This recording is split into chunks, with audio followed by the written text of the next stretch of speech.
Yo, what is up, everybody? It's your boy Ceresco, back again with another short horror story for you guys. This one is titled The Wishing Well, written by Craig Roshek. Remember to use the links in the description below. Show love to them, like, comment, and subscribe. The sun was setting, casting long shadows through the trees on Harold's rural property. It was an evening like any other, the kind Harold had grown accustomed to since his wife, Henrietta, passed away 12 years ago. These walks had become a routine, a way to fill the silence that now defined his life. The air was cool, the woods quiet. Too quiet, Harold thought.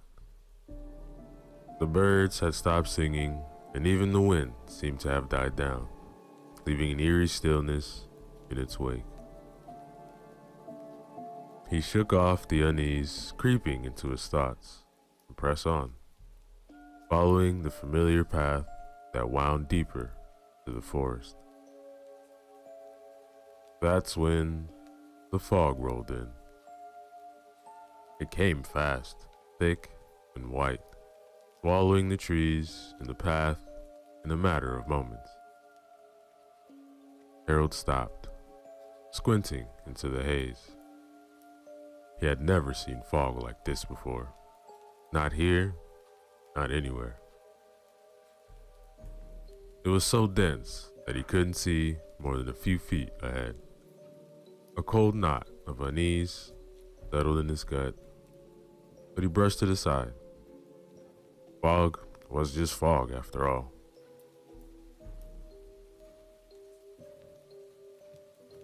He kept walking, slower now, his steps more cautious.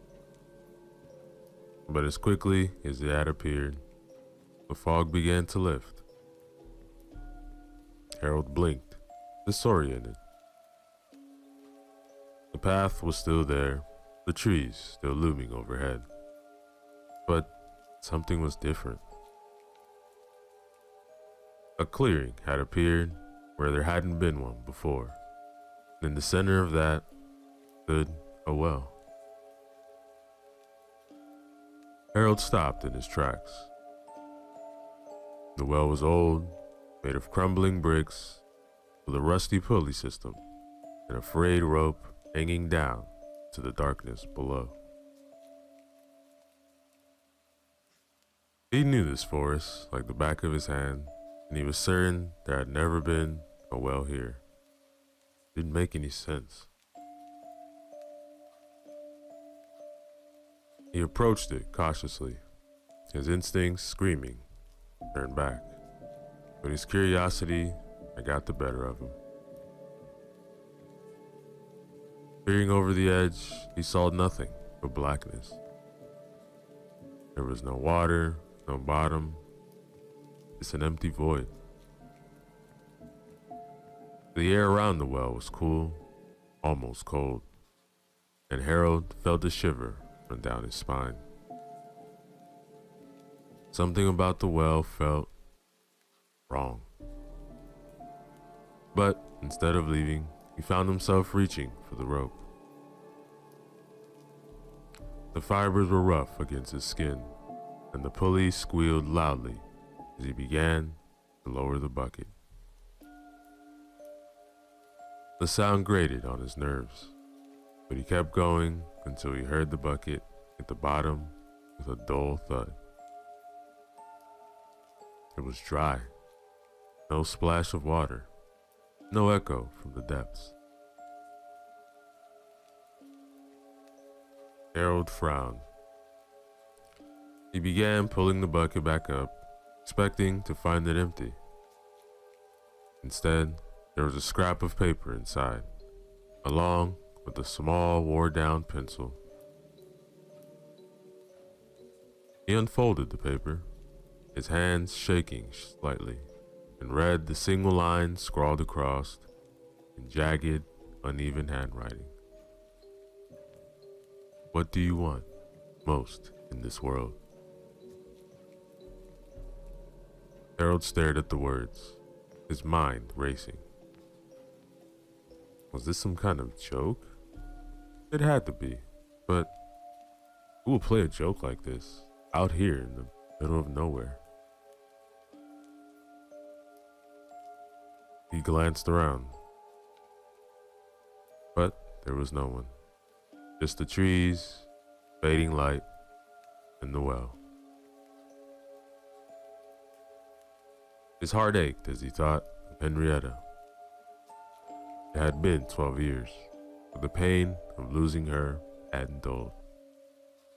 If anything, it had only grown sharper with time. He missed her more than words could express. Without really thinking about it, Harold flipped the paper over and wrote his answer on the back. I want to see my wife again.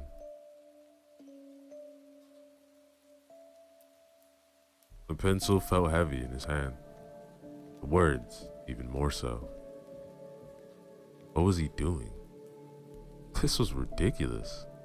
And yet, there was a part of him, small, desperate part, that clung to the hope that maybe, just maybe, something would happen. He put the note back in the bucket and lowered it to the well. The rope slipped through his fingers. Halfway down, the bucket dropped suddenly, the rope going slack. Harold's heart skipped a beat. Had he broken it? But the tension returned, and he pulled the bucket back up. When it emerged from the darkness, Harold's breath caught in its throat. Next to his own words, a single response had been added, hastily scrawled in the same jagged script. Tonight. He stared at the note, his mind struggling to process what it meant. Tonight? Was this some kind of sick joke? But who could have done this? And how?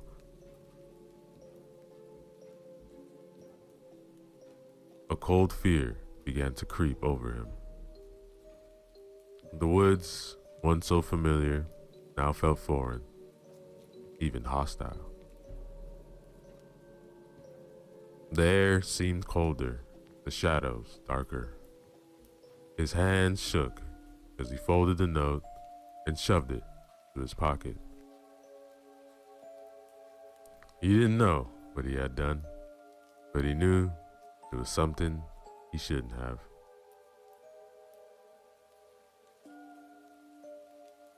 The walk back to his house felt longer than usual. The trees pressing in on him from all sides. He couldn't shake the feeling that something was watching him, following him through the woods. When he finally reached his front door, he nearly was out of breath, though he hadn't been walking any faster than usual. Inside, the house was as quiet as ever. He lit a fire in the fireplace, trying to chase away the chill that had settled to his bones. But he couldn't get warm, no matter how close he sat to the flames. He kept thinking about the note, the word tonight echoing in his mind.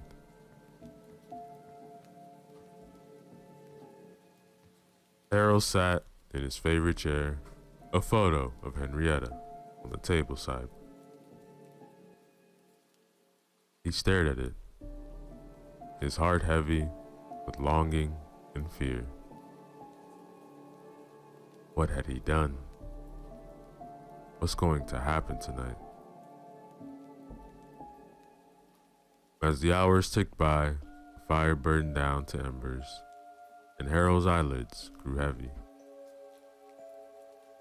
He fought to stay awake, but the exhaustion finally claimed him, and he drifted off to sleep, the note still clutched in his hand.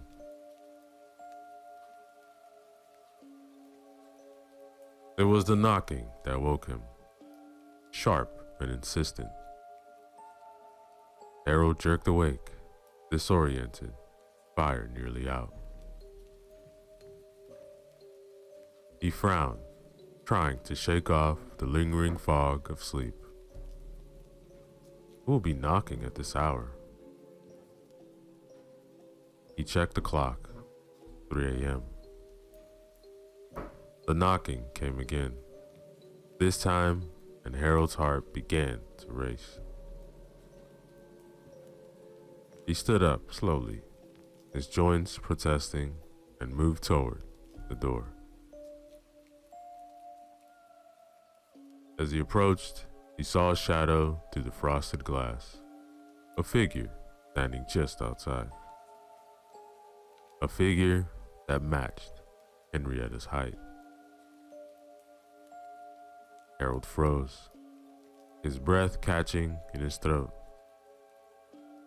He looked down and saw, through the gap under his door, a pair of shoes.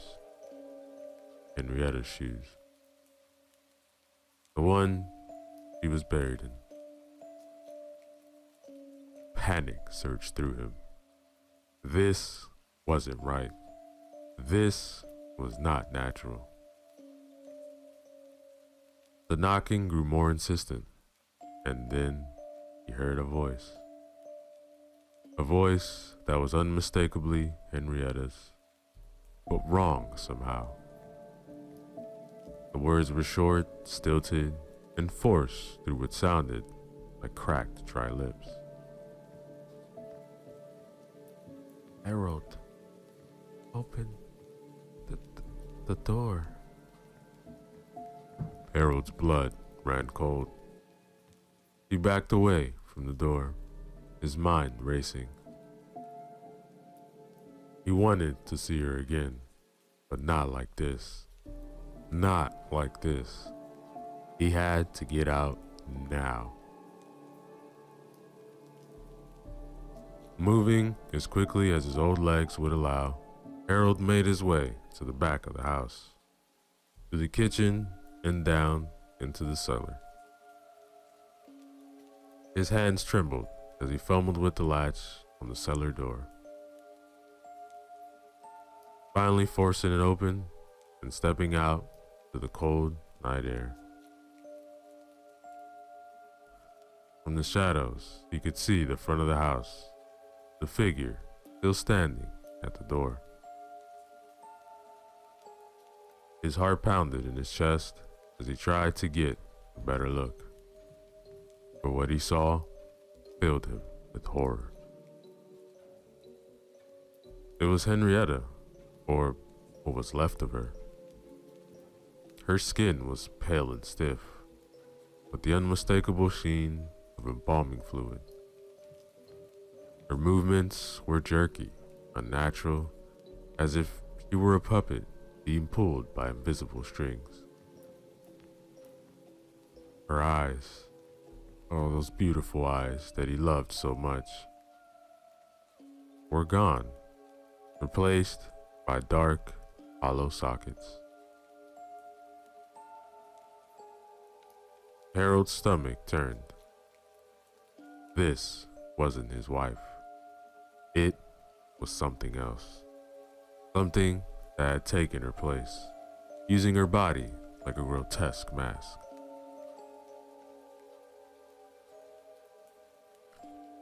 He needed to get away, but as he turned to flee, his foot caught on a coil of rope left lying on the ground, and he fell hard, pain shooting up his leg as his ankle twisted beneath him. He bit back a cry of pain, but it was too late. The figure had heard him. It turned, its head jerking unnaturally in its direction, and began to move toward Harold. its stiff limbs creaking with every step.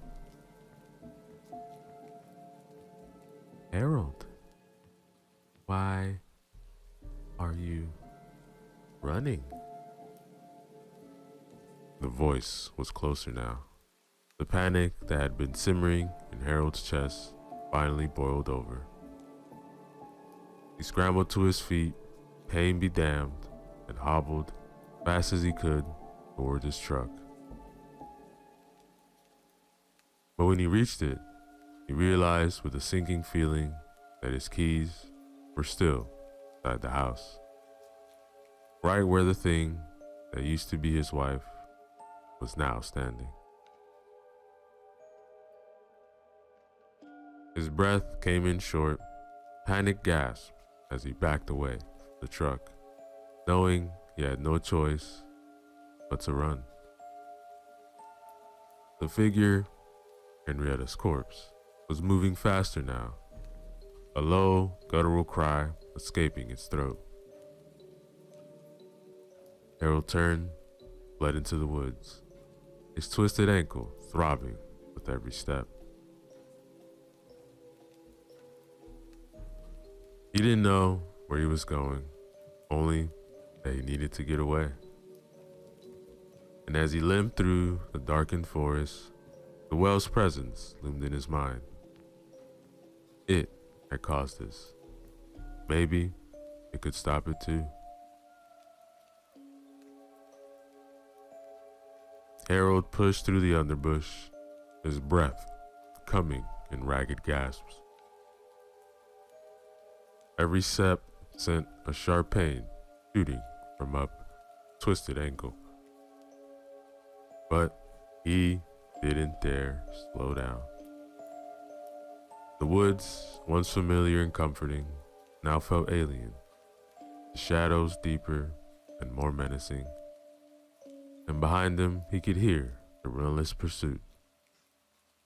Henrietta, or what was left of her, rustling through the trees, her stiff jerky movements growing louder as she closed the distance between them.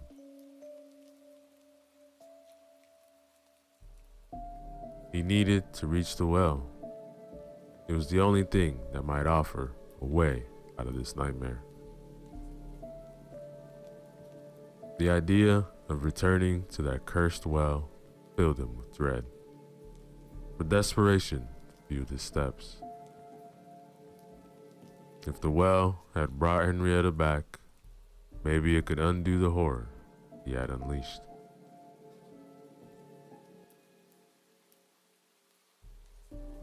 Finally, after what felt like an eternity, Harold stumbled to the clearing. The well stood there, ancient and foreboding, its dark mouth gaping open like an entrance to the underworld. Harold's breath came in panic as he approached, his body trembling with fear and exhaustion.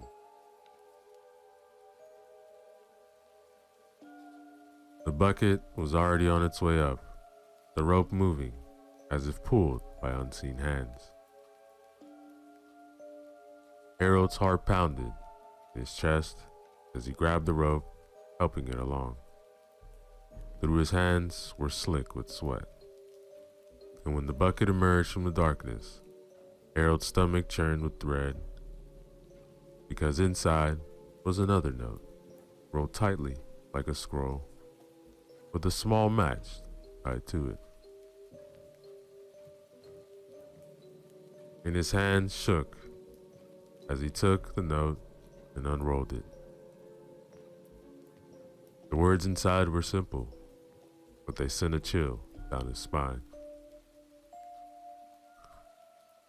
Are you satisfied? Harold's mind raced. Satisfied? With what? The abomination that had once been his beloved wife? A grotesque parody of life that now stalked him through the woods? His heart clenched with regret as he thought of how much he missed Henrietta, and how much he wished he had never answered that first note. This was not what he wanted. This was a nightmare. He flipped the note over, and with a worn down pencil stub still in the bucket, scribbled a frantic reply. No, stop it. He placed the note back in the bucket and lowered it into the well, the pulling squealing as it descended. The sound of Henrietta's movements in the woods grew louder, closer, and Harold's heart raced. The bucket hit the bottom of the well, and for a moment, there was only silence. Then slowly, the rope began to move again, the bucket climbing back up toward him. When he reached to the top, Harold pulled it up with trembling hands. He grabbed the note, his pulse pounding in his ears, and unrolled it. His breath caught in his throat as he read the single word written there. No. Panic surged through him. No? The well was refusing to do what he asked? He looked around, the darkness pressing in on him. The rustling of the trees grew louder as Henrietta drew nearer. He was out of time. In desperation, Harold scribbled one final plea on the back of the note. Please stop it, as he moved to place the note back in the bucket.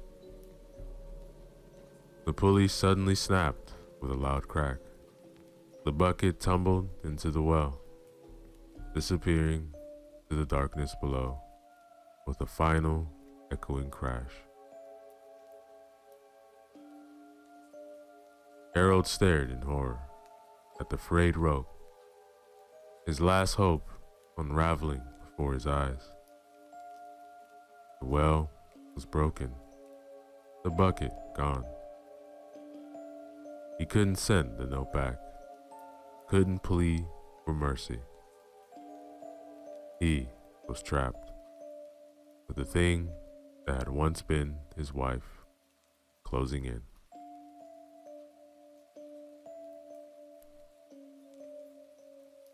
He leaned over the edge of the well and, unsure what else to do, dropped the note into the abyss. He watched as it fluttered down, disappearing into the darkness. Harold's heart pounded in his chest. He strained to listen, hoping, praying that something would happen. But instead of silence, Harold heard something else. A sound that chilled him to the bone. Something climbing up the walls of the well, its claws scraping against the bricks.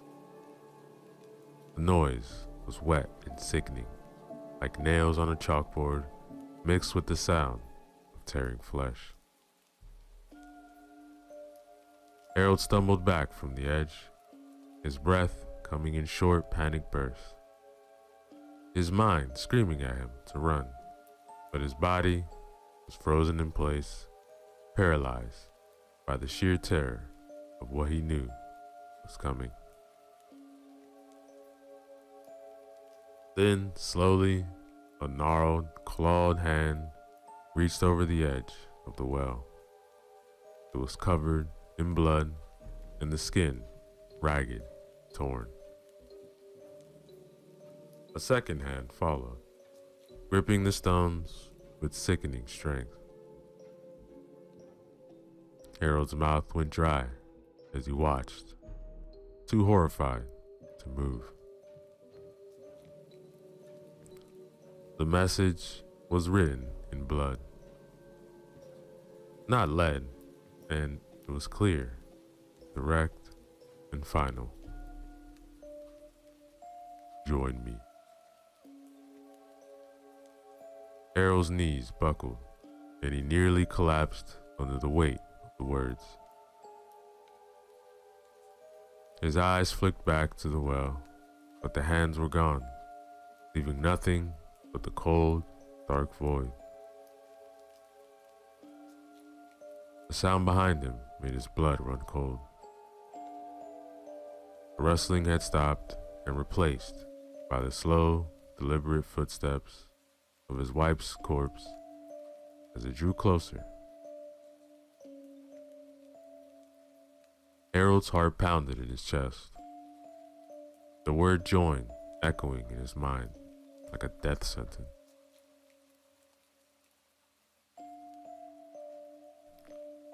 He looked at the well, at the note still clutched in his hand. The only way to escape the horror that was approaching, to stop the nightmare, was to follow the well's command. But how could he? How could he willingly throw himself into that abyss, knowing it would be the end? But then again, what choice did he have? Henrietta was nearly upon him, reeking of decay, her empty eye sockets fixed on him, as if she could still see. Harold could feel the cold, dead breath of his wife on his neck, hear the creak of her joints as she reached out for him. Out of options, Harold climbed onto the edge of the well, his body trembling with fear and pain. The cold stone bit into his hands as he balanced precariously, legs dangling over the edge, looking down into the darkness below. He didn't want to die, but he didn't want to face whatever was coming for him either. His mind raced, searching for any other solution, any way out. But there was nothing. Nothing but the well, the darkness, and the hands that had written those final, damning words. As Henrietta's corpse reached for him, her stiff cold fingers brushing against his skin, Harold made his decision. Closed his eyes, took a deep breath, and let go.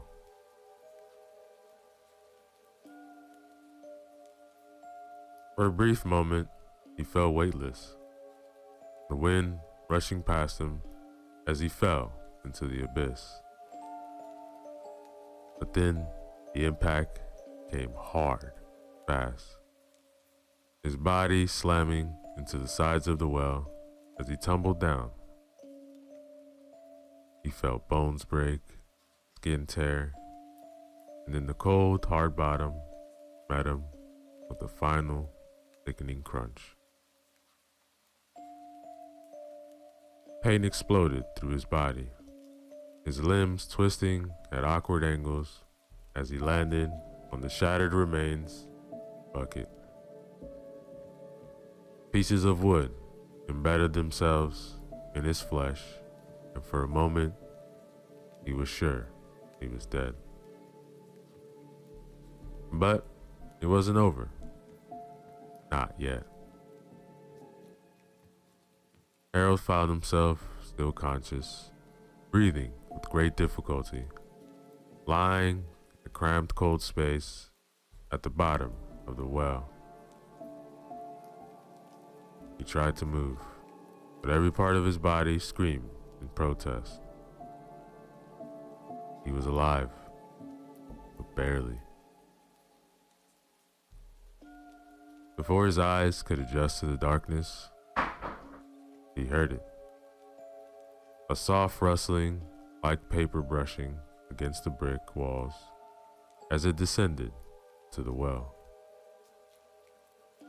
The sound grew louder, closer, until a rolled up note struck him gently on the shoulder and fell beside him. Tied to it was a single match. Harold's hand shook as he reached for the match, striking it against a rough stone. The tiny flame flared to life, casting flickering shadows on the cold, damp walls. With trembling fingers, he unrolled the note and squinted at the words written there. On one side, in the same jagged script as before, was a question that had started this nightmare. What do you want most in this world? For a brief moment, hope flickered in Harold's chest. Was this another chance? One last opportunity to change his wish? To alter his fate? He looked around frantically, searching for something to write with. But the well offered nothing. No pencil, no lead, nothing at all. He scrambled at the bottom of the well, his hands searching desperately for the nub of the pencil he had used before, but came up empty. Panic welled up inside him as he realized he couldn't change his wish. He was trapped.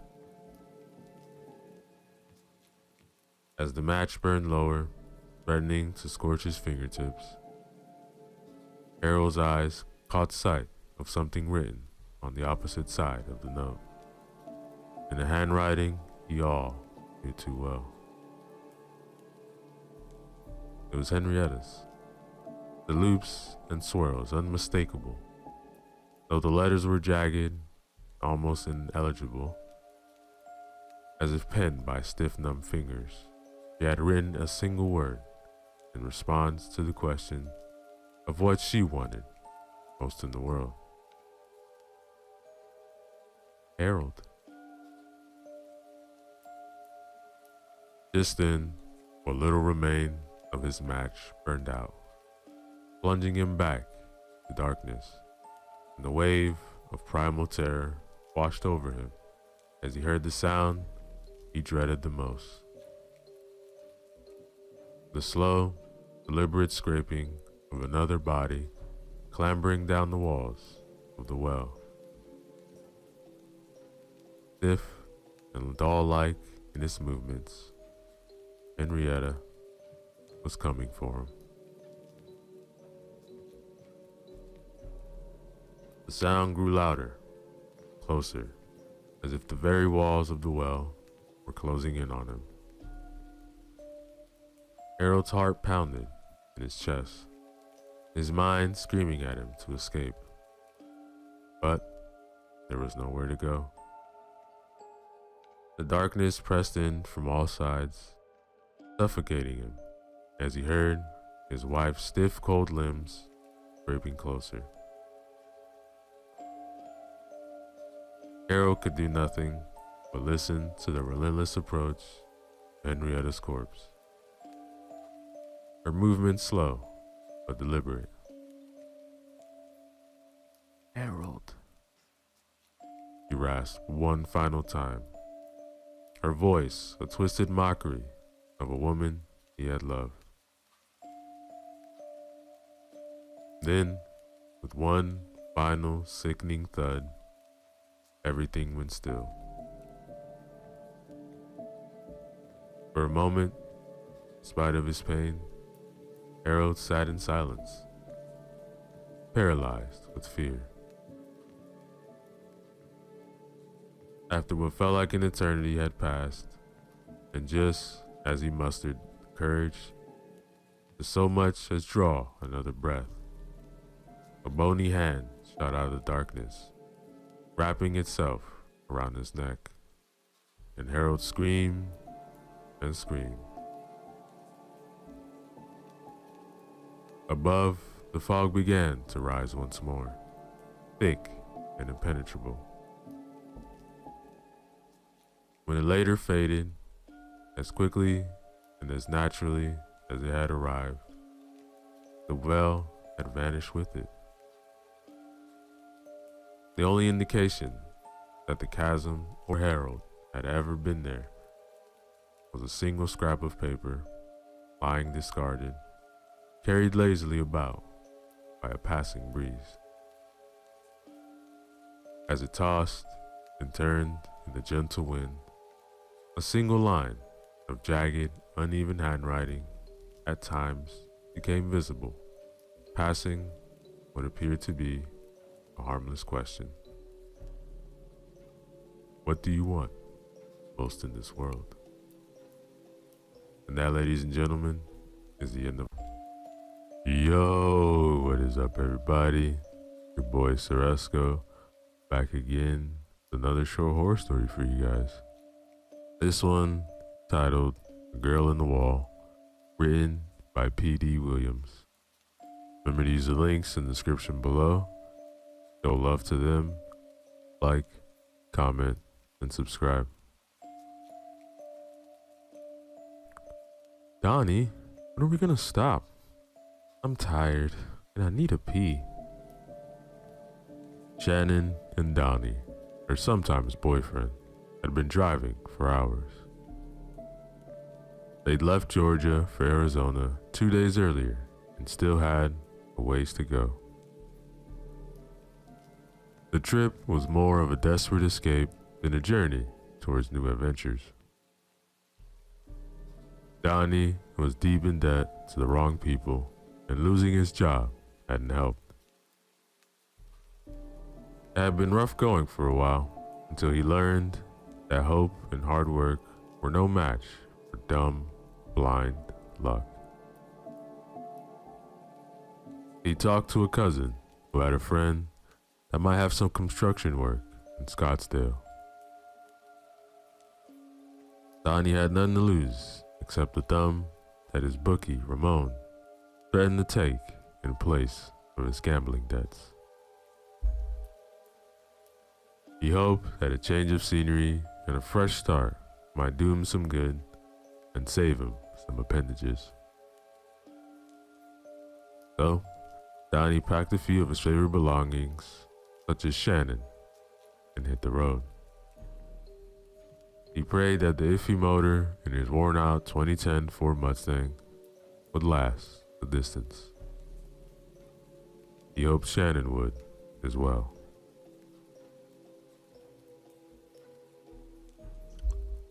12 hours in, Shannon needed a break. If only to have somewhere to throw up. She was sick from the exhaust fumes leaking up through the filthy floorboard and regretted a 36-ounce bladder soda she'd gulped down around hour 10. Seriously, Donnie, I need to stop somewhere. Alright, fine. We'll stop at the next motel. That make you happy? Yep, that, a commode, and a nice long shower. No sooner had she spoken than they approached an exit on the interstate. A sun-bleached road sign displayed icons indicating that a bar, gas station, and a motel were within a couple of miles. Donnie followed that long, winding off-ramp to an empty stretch of 2-lane road marked Highway 21. A sign posted at the confluence showed the motel was located 1.5 miles down on the left. Everything else was to the right. Donnie headed toward the motel and glanced at the odometer to mark the distance.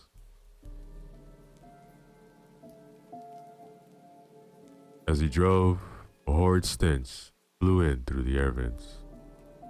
It reminded him of untreated sewage.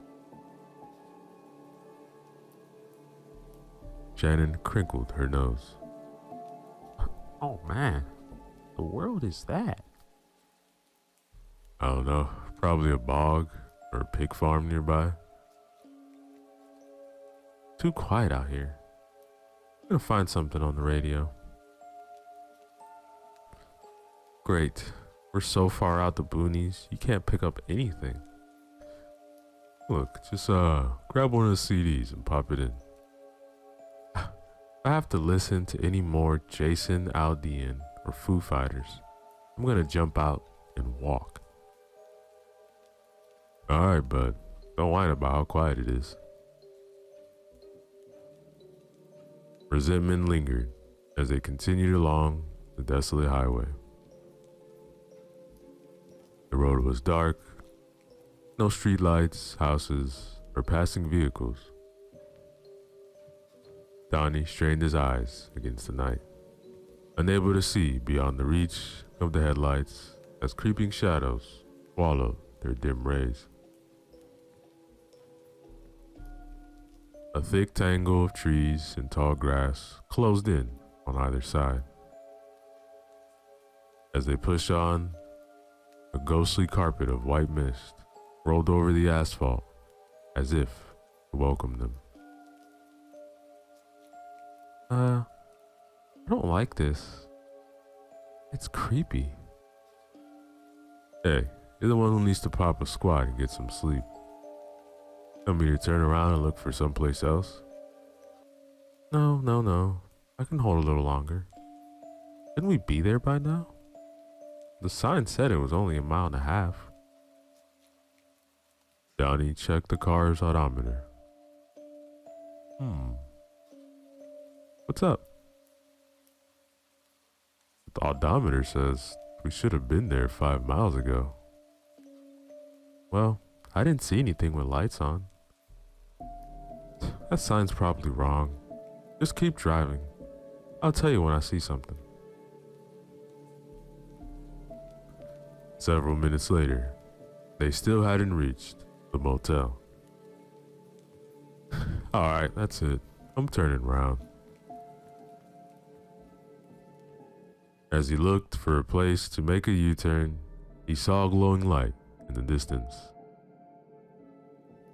As they got closer, he could make out a block of bright letters levitating in the soupy night air. Is that a motel sign? Oh, I think that's it. Thank God. My back teeth are drowning. Donnie slowed and turned into the motel's parking lot. Fissures snaked across the ragged asphalt, whole chunks missing like rotted out teeth. The motel was a drab, one-story brick building, the neon sign above the door, a small office. Some of its letters were dead and gone, but enough of them remained to let Donnie and Shannon know they'd be spending the night at the Miller's Motel.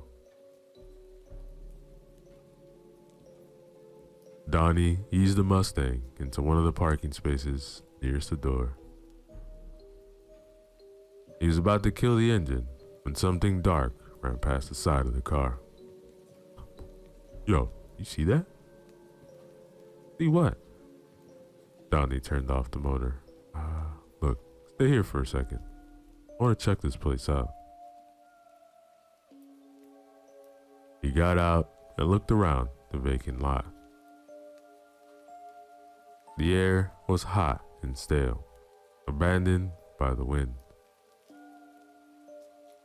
The fetid odor from earlier was stronger here.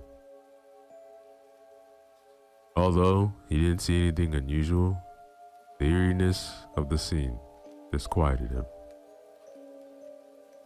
It reminded him of the feeling he got when he boarded up an empty elevator and a stranger stepped inside at the last minute. Hey, Donnie, everything okay?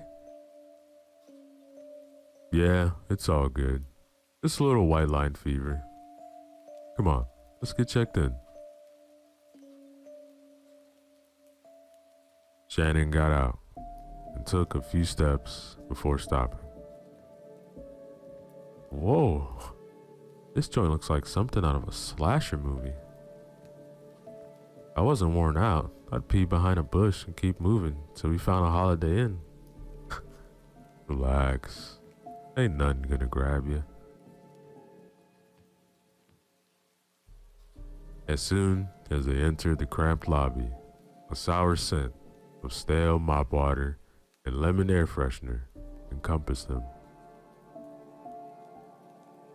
One of the two fluorescent tubes inside the overhead light fixture flickered, creating a strobing effect. No one was manning the small Formica counter that served as a front desk. There was a closed wooden door a few feet behind it. Hello? Anybody back there? We got customers up front. Just a minute, please. Be right with you. The door opened, and a short, chubby man in a white dress shirt appeared. The sweat-yellowed fabric worked in tandem with the overburdened buttons to restrain an overflowing belly. A plastic pocket badge with Leonard imprinted on it complemented the seedy ensemble. What it'll be, friends? Donnie and Shannon took a step back to get out of the range of the clerk's body odor. A nauseous mix of armpits and halitosis. We'd like a room for the night. Alright, I think we can manage that. Placing it on the counter, he flipped through some dog-eared pages until he came to a blank one. He spun the binder around to face Donnie. Alright, just put your name and phone number so I can reach you at the top of the line. You're kinda old school, ain't you? Don't you got a computer, internet access? Nah, no service this far out. We don't see a whole lot of business, just occasional one-nighters, just like you two. Yeah, I figured that much looking at your parking lot. So, what do I owe you? I don't know, whatever you think is fair. Seriously? Look, the owner doesn't always come around and you two look dog tired. How about we do $20? Sound about right? Sold, declared Shannon. Donnie laid a bill on the counter as Leonard retrieved the key from the hook on the wall. Here you go, room 11. Let me know if you need anything else. I'm Leonard, and I'll be here all night. Look, when you go out, hang left, numbers on the door. Shannon thanked Leonard, and she and Donnie headed for the room.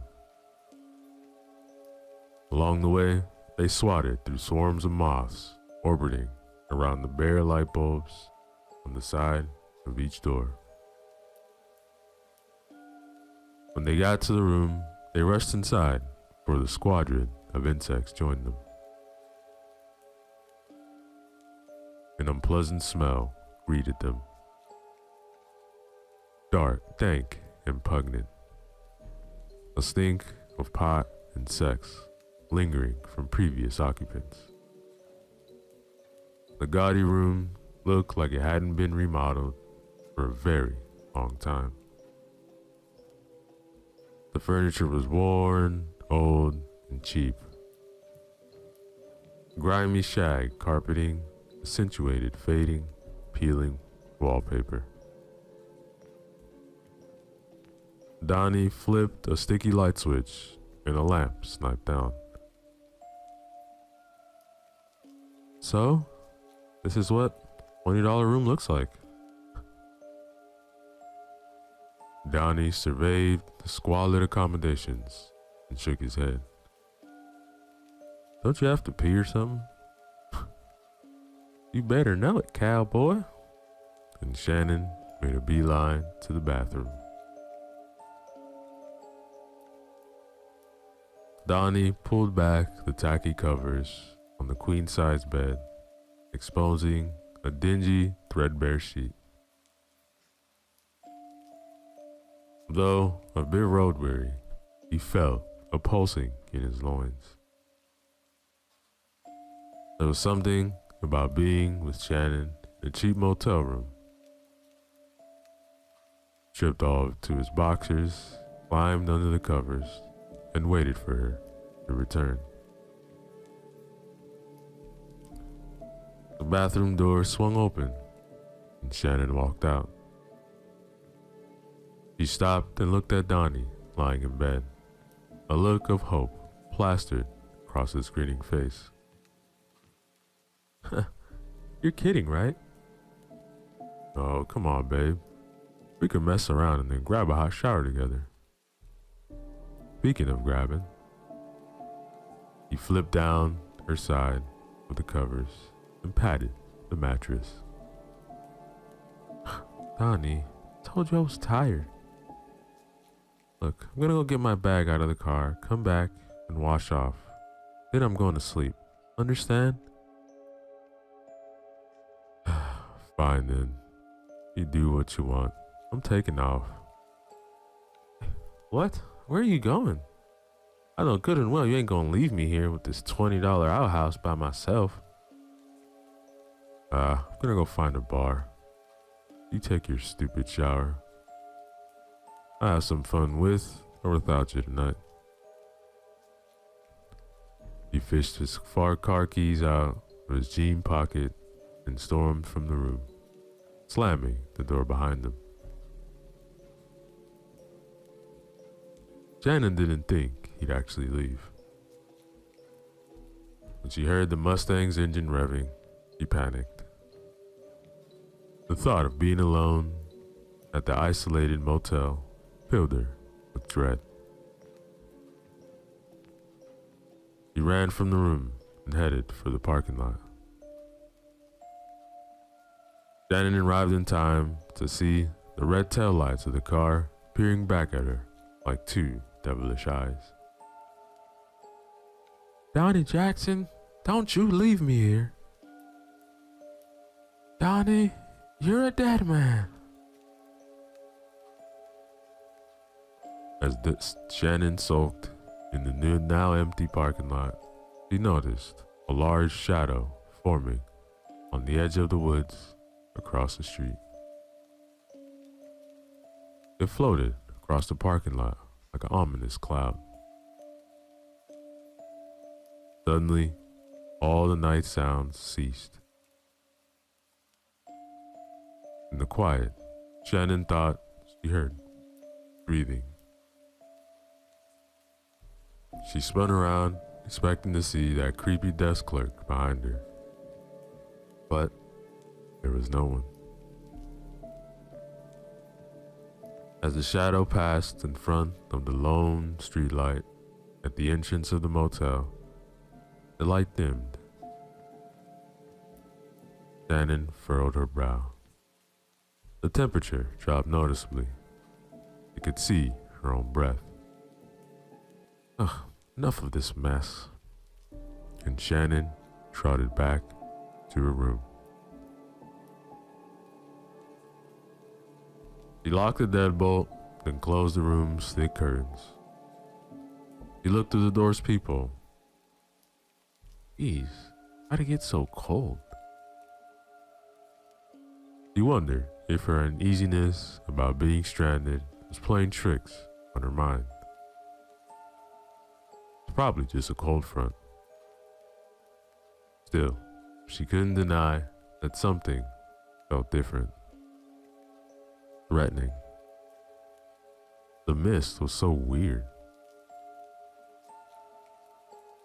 waited, half expecting a knock or seeing the mist wafting under the door, invading her lungs and filling them with dry black dust.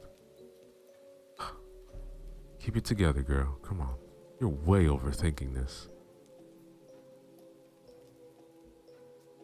After several minutes, nothing happened.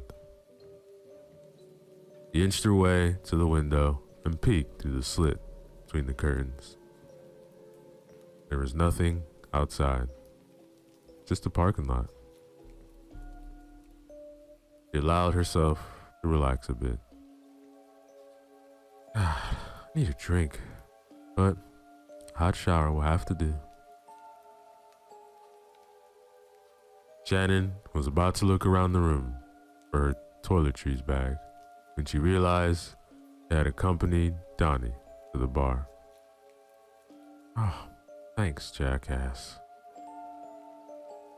She made a silent vow never to let him see her naked ever again.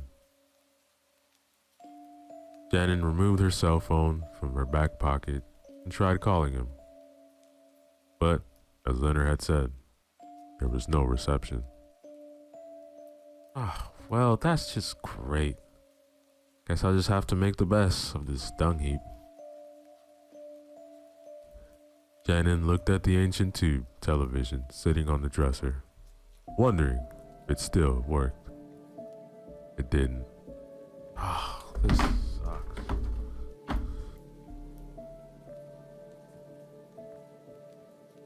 He plopped on the bed and stared at the brown water stain on the ceiling. It kind of looks like a cross between a bird and a star. That or a plop of poop.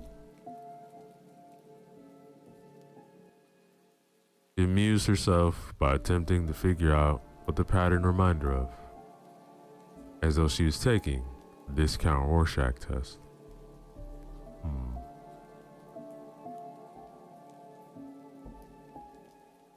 She heard a thump in the wall. Oh, must be mice. She heard it again. Hello? Hello? The voice was faint, like a whisper in the air. Shannon sat up. The knocking continued, and it traveled from the bathroom. Shannon shivered. The mist, the cold, the curious tapping, the disembodied voice made her apprehensive. Easy, girl. Let's go in there, get to the bottom of this. She slid carefully off the bed and stood motionless, concentrating. Hello? Shannon was hoping there'd be no response. She could chalk everything up, frazzled nerves. Hearing nothing, she remained still, quieting her breath. The profound absence of sound made her think of being underwater.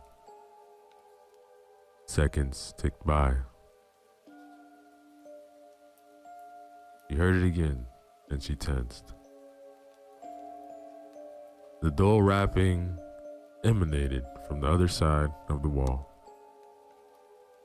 She tiptoed closer, and a muffled, childlike voice penetrated the sheetrock barrier. Can you hear me? Please say yes. Shannon chuckled. Oh my gosh, it's only a little girl. Did you say something?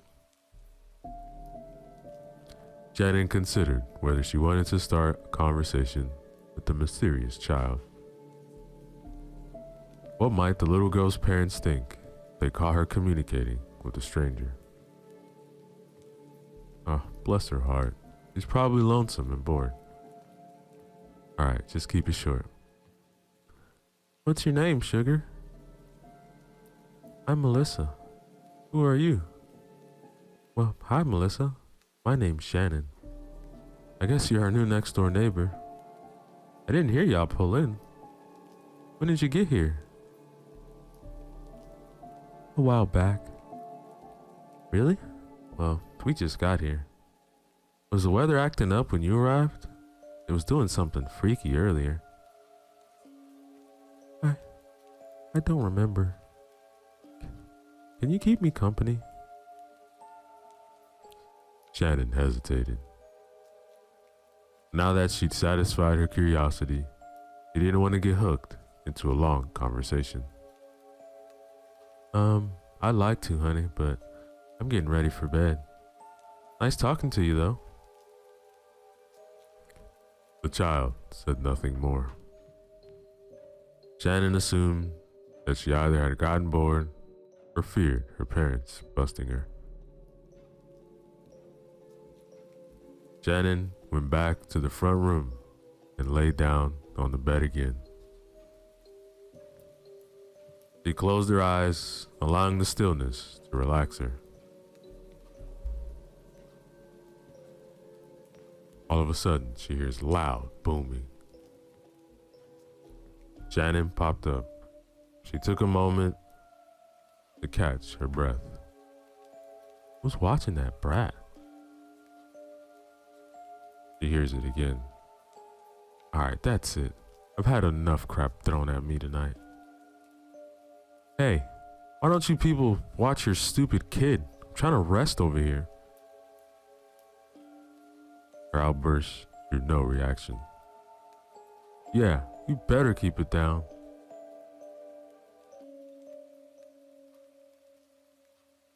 All of a sudden, she hears growling that's coming from Shannon's hollow belly. I wonder if there's a vending machine around this dump. Shannon felt around in her front pocket and found a couple of dollars. With some effort, she managed to push aside the earlier weirdness in the parking lot. Releasing a heavy breath, she said, "All right, here we go," and headed to the door. She stopped halfway when she heard a child crying. Shannon followed the sound to the bathroom wall. It wasn't pained or, what do you mean, can't watch TV, or to cry. It sounded mournful, frightened. Her annoyance turned to genuine concern. Melissa, is that you, sweetie? Melissa, are you okay? Please, don't hurt me. Who's she talking to? Was that child in danger? She pressed her ear against the wall. Soundlessness filled the space within. Help! Shannon! Help! Shannon jumped back. She had no idea what the situation was next door. Can't even call 911. No! Don't do it! Something smashed against the wall, and Melissa wailed louder.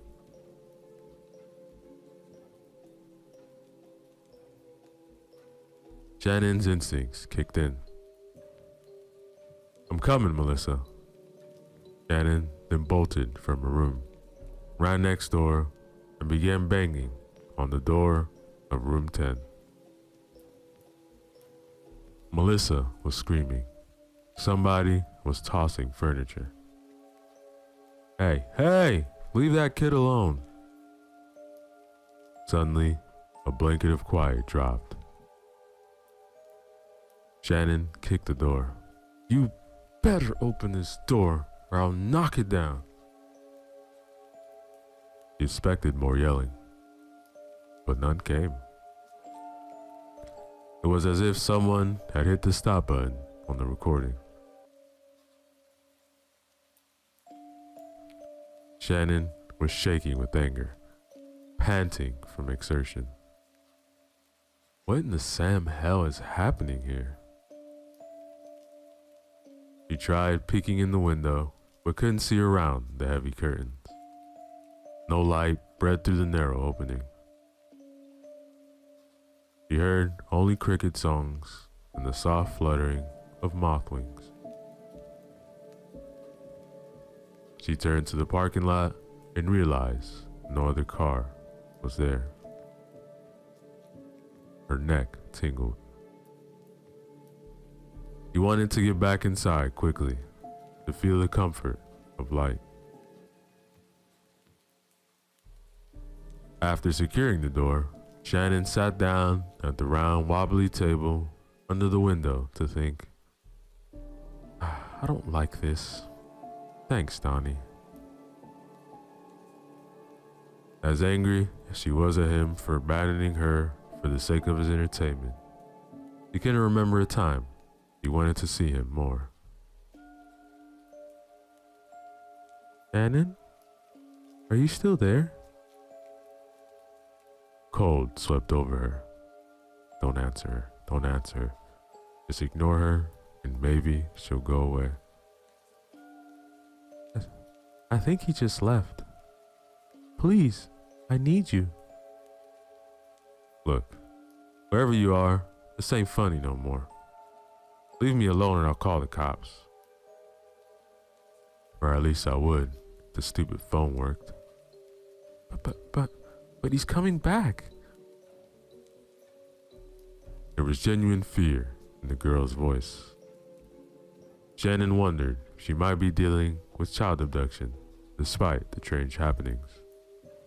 Or given her anxious state of mind, if there was a little girl at all. He couldn't be sure. I think I'd rather be dealing with ghosts. But her conscience wouldn't let her rest. Shannon went into the bathroom and stood at the wall. Melissa, who's coming? The scary man. I don't want to be here anymore. Please, help me get out. Is there any way out of there? No, I'm locked in and there's no light.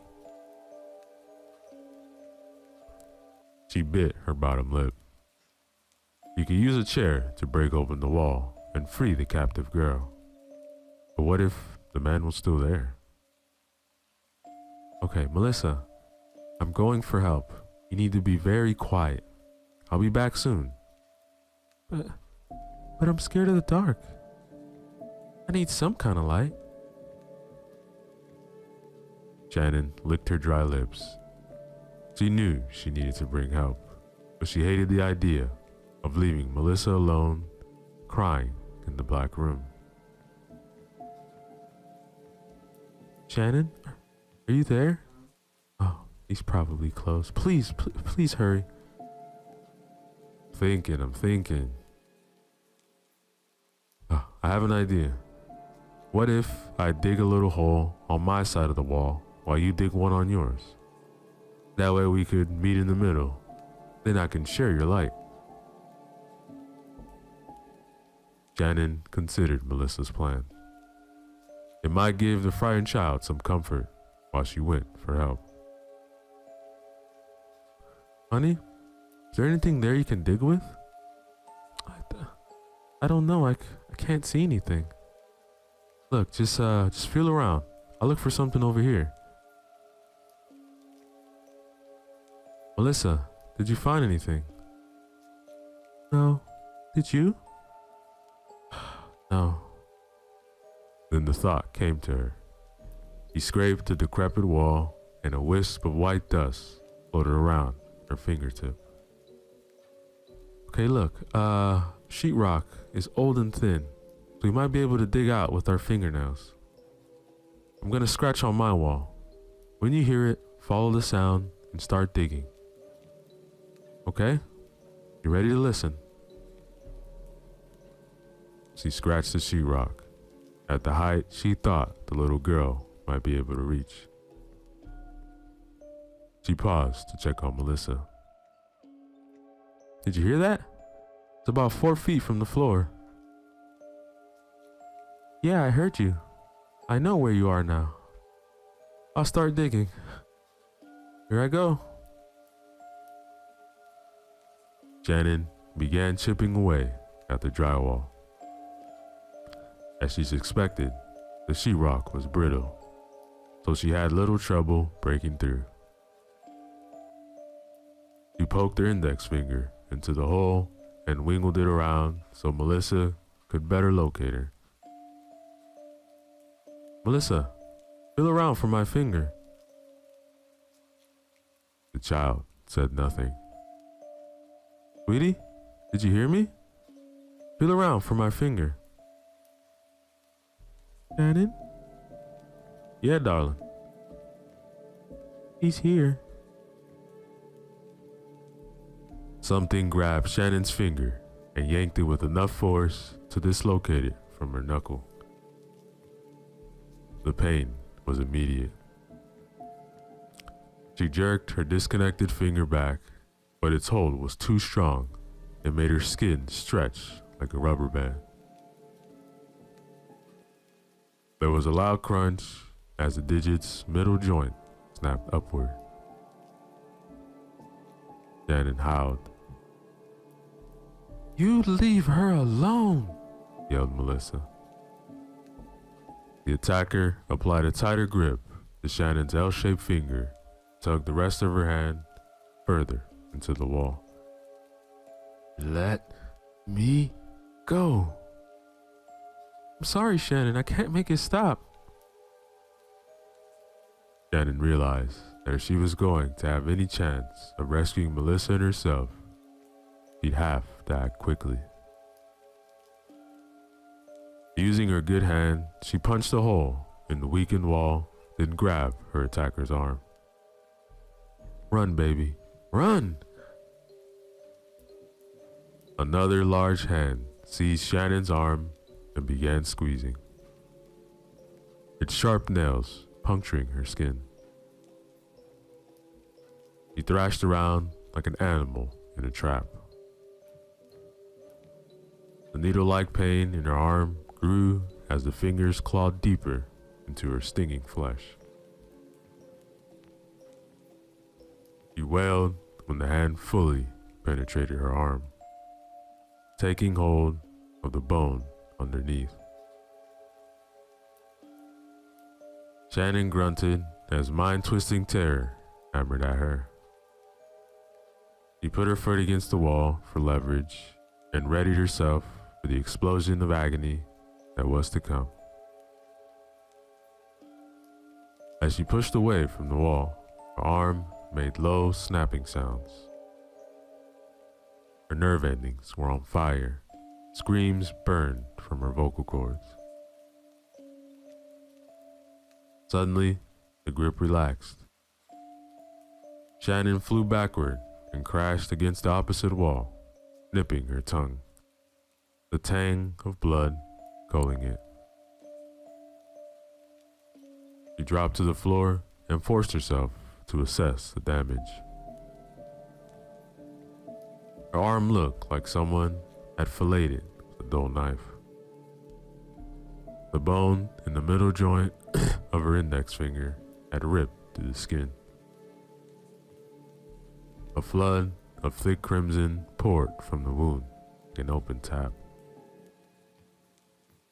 Small white dots formed her vision.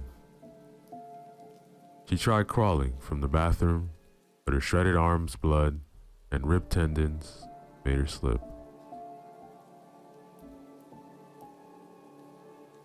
Cracking sound suddenly made, and the wall split from the holes down to the floor and pulsed outward. A tall, cadaverous figure in a tattered black suit pushed through the crevice like a malformed baby. The spindly horror had no eyes, just deep black holes, weeping maggots. Its nose had two horizontal slits from which a syrupy discharge oozed. With its drooping skin and long gaping mouth, it looked like a caricature of a screaming corpse. It turned and lowered its bald head toward Shannon.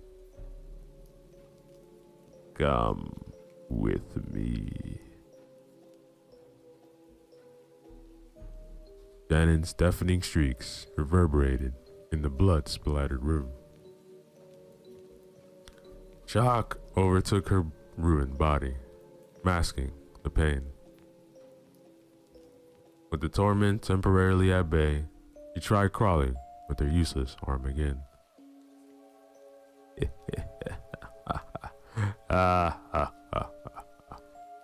The thing laughed, deep and gravelly. It grabbed Shannon by her ankles and pulled her toward the opening. She dug the fingernails of her crippled hand into the tile.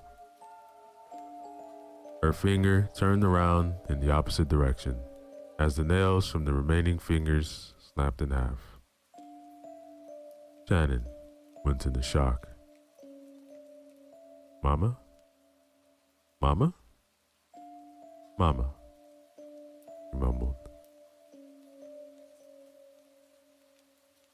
The thing drew back its head and screamed, cacophony of terrifying sounds rushing from its throat.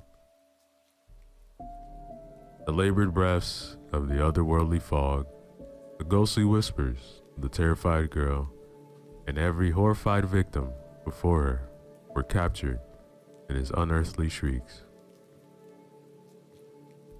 It dragged Shannon's raw body over the hole's jagged shards, plummeting her into the world of shadows beyond the wall. Suddenly, we hear the phone on the counter. It rang only once before Leonard answered it. He never kept it waiting. He drew the receiver to his ear. It's done. Come.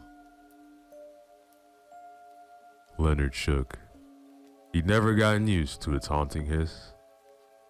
He allowed his nerves to settle before going into the closet and grabbing the mop bucket and rags and headed to the room where the mess would be waiting.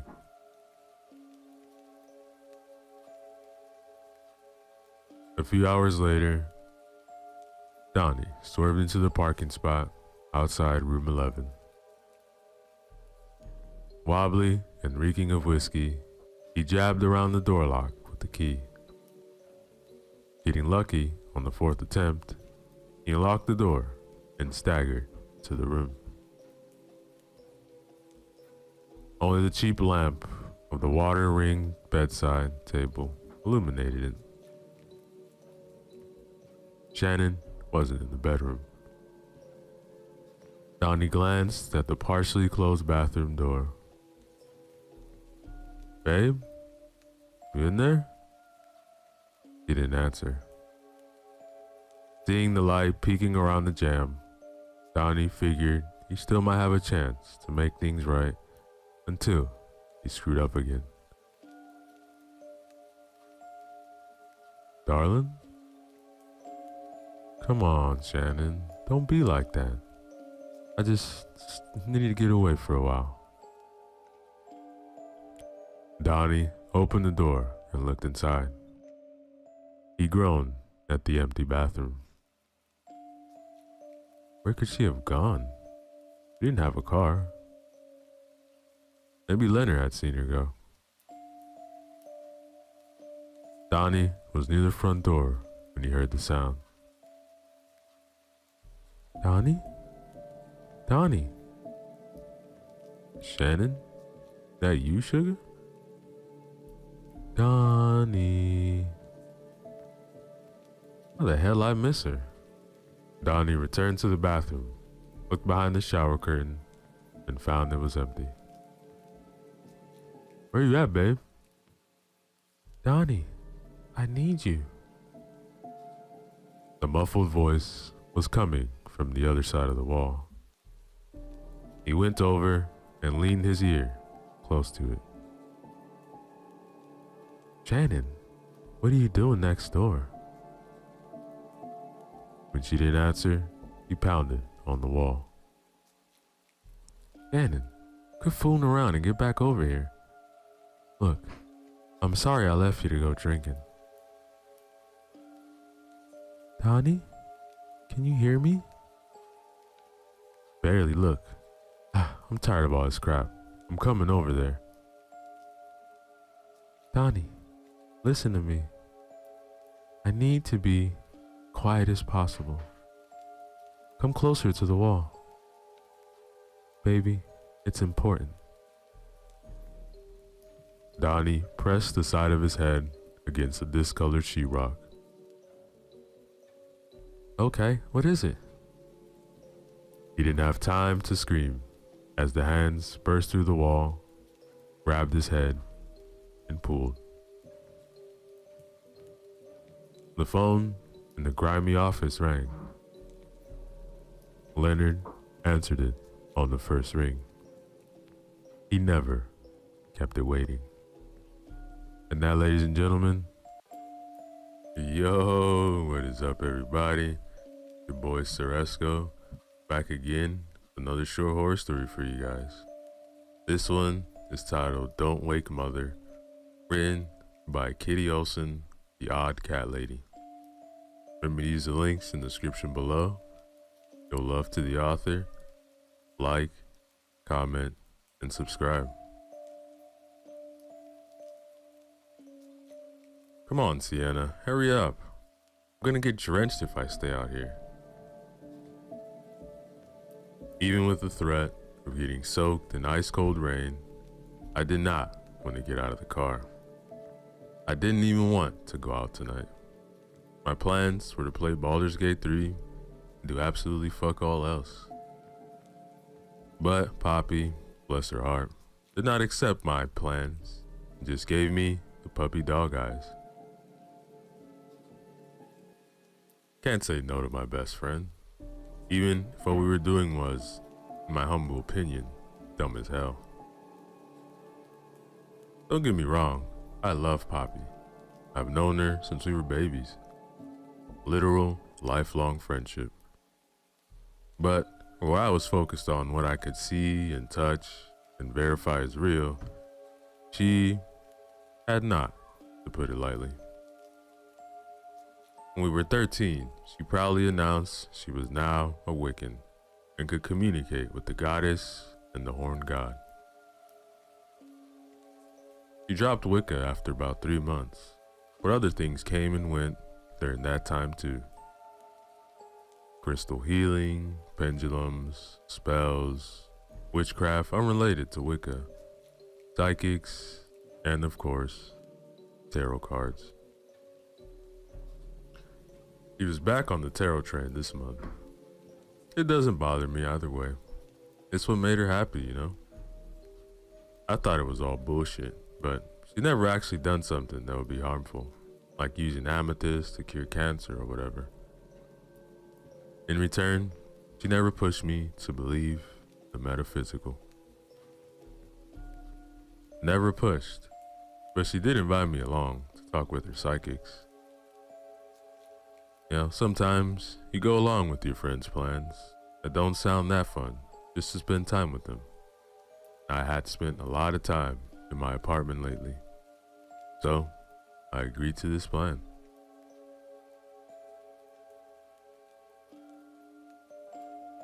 Now outside the house, I was having second thoughts. It wasn't like the house had a spooky vibe. It was a bit older, but it was in good condition. It was out in the middle of fucking nowhere though. Nearest neighbor was a farmhouse that was probably half a mile out. There was nothing else out there but cornfields, small patches of woods. Sienna, do I need to drag you out there? I'm freezing. No more delays. I took a deep breath and popped out of the car, immediately regretting my decision not to bring a coat. Poppy had brought her obnoxiously pink and red raincoat that somehow came in sizes for adults. But wherever the coat did not protect, she was soaking wet. Come on. And she looped her arm in with mine and dragged me to the front gate. She quickly undid it before she pressed a finger to her lips. Look, don't make too much noise. We don't want to set off the dog. The stark white gate swung open, and Poppy hop-skipped into the yard. Even in the mostly dark, I could see it was well kept. A small garden was in front of the large bay window, and flowers surrounded the birch tree. I could see the doghouse. I could not see the dog until we were close to the door. The only reason I saw it was because the eyes opened as we got to the door. Its fur was pitch black. Poppy quietly knocked, and we waited for a few moments before I saw someone behind the glass door. The woman who opened it was the last kind of person I could have expected. Most of the time, Poppy dragged me to readings. The host was older, all gaudy jewelry, reeking of incense. The woman on the other side of the door was no older than us, wearing yellow elbow high rubber gloves, a green headband, and a rubber apron. Oh, I lost track of time. I'm sorry, Poppy. I was busy cleaning. The woman pushed a few strands of black hair back past her headbands. Come on in. Make yourselves cozy in the reading room. But try to be quiet. Mother's asleep, and I don't want her to wake up. Oh, you must be her friend. I'm Vanessa. Please, take your shoes off. I just cleaned the rugs this afternoon. I don't want them getting all wet. Hey, I'm Sienna, I managed to say before Vanessa whisked herself away. I glanced over at Poppy, who was grinning ear to ear, and I finally understood why she insisted I meet the new tarot card reader. Are you serious? What? She's your type. I mean, I don't know if she's gay, but she's got black hair. She's super neat. Don't you start, Poppy. For real, do not start. I had just ended a relationship. I was not eager to jump into another one, even if Poppy was.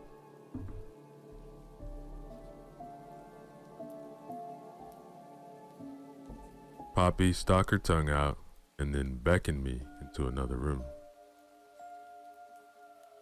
This was a bit more than I expected. Comfy couches, a low table with a deck of tarot cards spread across it, statues of various gods and goddesses on the shelves, along with crystal balls, long sheer curtains hanging over the doorways. The cat was a welcome change of pace though. A tuxedo Maine Coon that was lounging in a fluffy bed. Poppy plopped down on one of the couches, and I sat next to her. The cat looked unimpressed at our intrusion and just yawned before going back to sleep. Vanessa joined us in a few minutes, rubber gloves and apron discarded, and carrying a teapot. Thank you for being patient. Sorry about that. Just got into a cleaning mood, and before you knew it, you were at the door. You want me to use your favorite deck, Poppy? And what deck do you prefer me to use, Sienna? Before Poppy could respond, I blurted out, Oh, I'm just here to be company. I don't believe in tarot. Poppy looked horrified at my bluntness, but Vanessa just quietly giggled as she poured 3 cups of tea. Oh, I'm sorry for assuming. That's perfectly fine. The cards don't really work for people that don't have a bit of faith in them. Other than that, just for fun. You can pet Oreo while I do a reading for Poppy. Oreo slowly blinked twice in my direction, and I did get up to stroke that fluffy cat's ears. I mean, who can resist an invitation to pet a cat, you know? Meanwhile, Vanessa shuffled a deck of cards, started the reading. There was no pitch, no mystical wind-up. It was quite matter-of-fact how Vanessa went through it. More like a friend giving advice and calling on the powers of the universe to solve your problems. Oh, I'm so glad you got that promotion at work. You really deserved it. Be mindful, though, that not everyone will have your best interests at heart. I know you're such a sweetheart. Just because that older guy in your department acts sweet and mentor-like, best give him a wide berth. He's not trustworthy and is just going to hold you back. No, this isn't the time to be boyfriend hunting. You really need to focus on yourself right now and your career.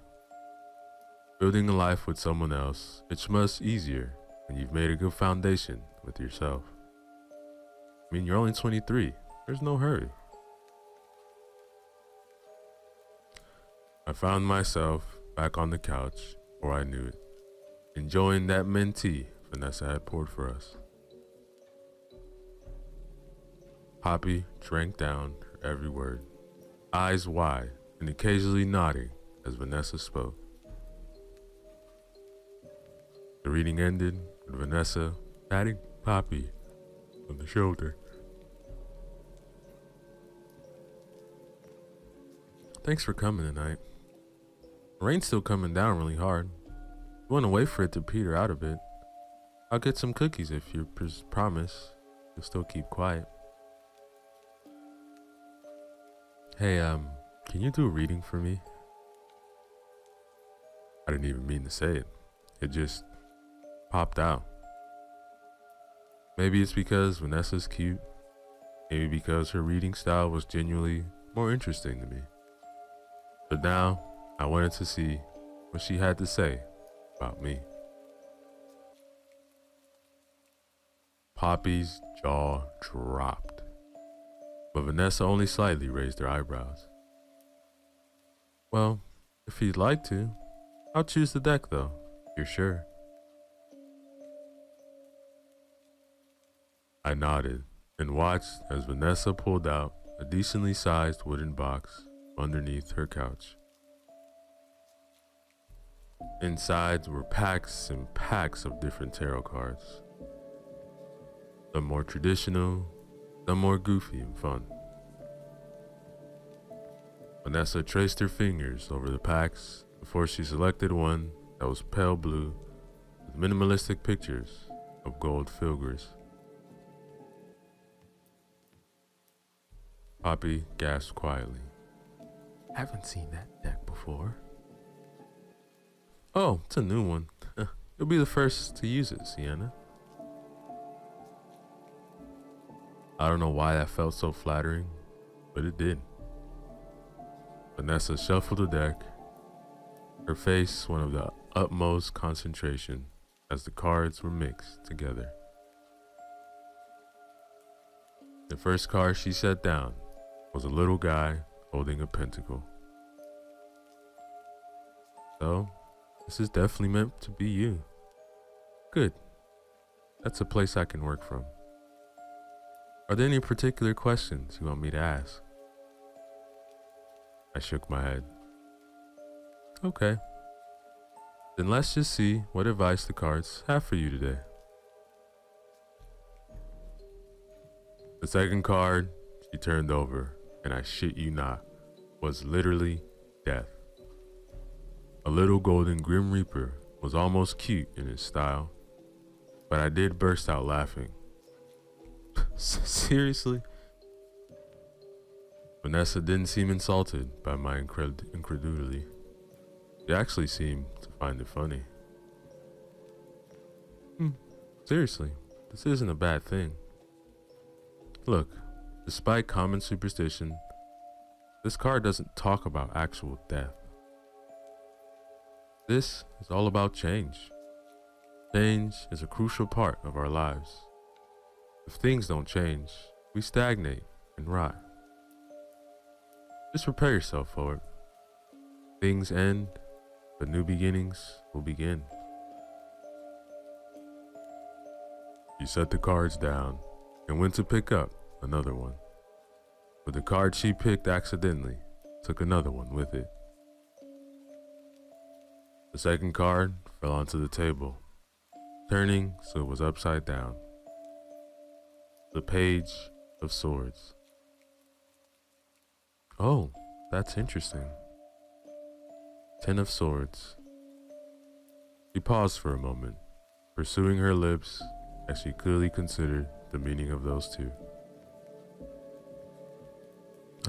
I knew I was drawn to use this deck for a reason.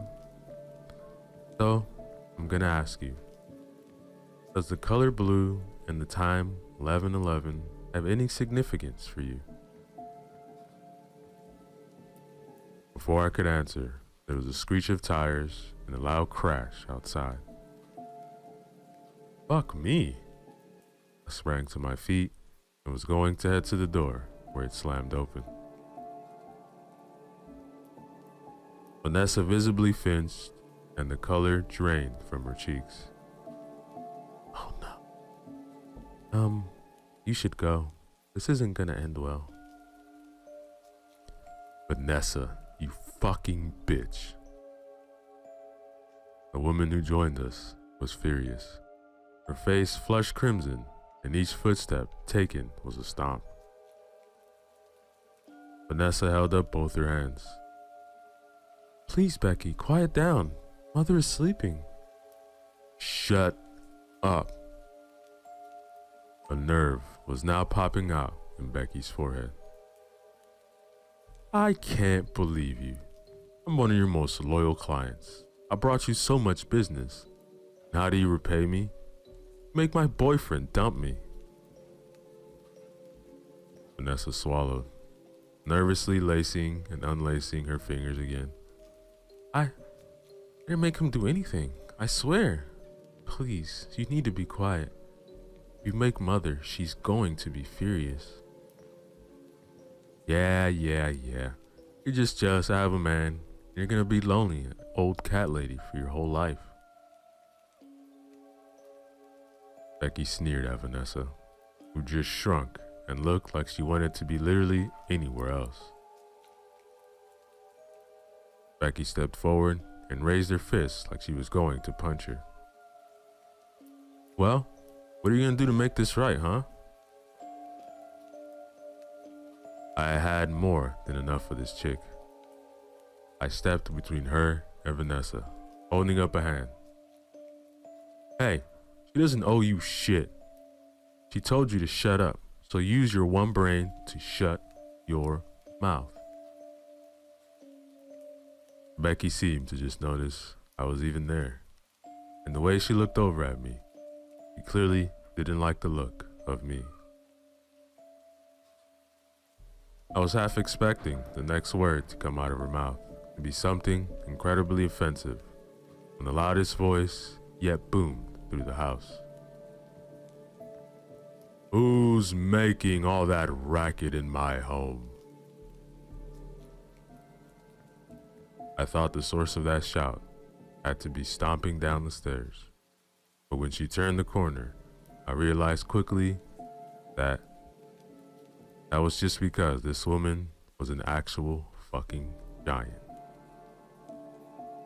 Standing well over 6 feet tall and with a broad build to match, the elderly's woman-wrinkled face was undeniably crone-like, with thinning white hair sticking out from her liver, spotted scalp, and a large wart on one of her sunken cheeks.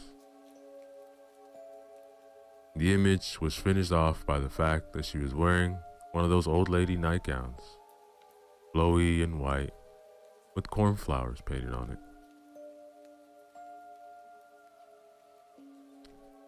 Vanessa audibly gulped. Mother, I'm sorry, I was just doing a reading for these two when Rebecca came barging in. She was just leaving. Becky snapped out of her shock of Mother's sudden appearance. I am not leaving until you call my boyfriend and tell him your reading was bogus. Mother snorted like a hog and crossed the room in a few strides. Now tiring of Becky, she tilted her head to the side, and I couldn't help but be reminded of a hawk looking down at a mouse. You mean the reading she gave to that skinny wimp a few days ago? Oh no, it was a good one. She told that he needed to dump your venomous ass on the curb with the rest of the garbage. I didn't say that. I'm paraphrasing, honey. Look, you're a nasty, selfish bitch who makes everyone around her worse. I can only think of one use for you. Becky's jaw hung lower and lower at each of Mother's hurled insults.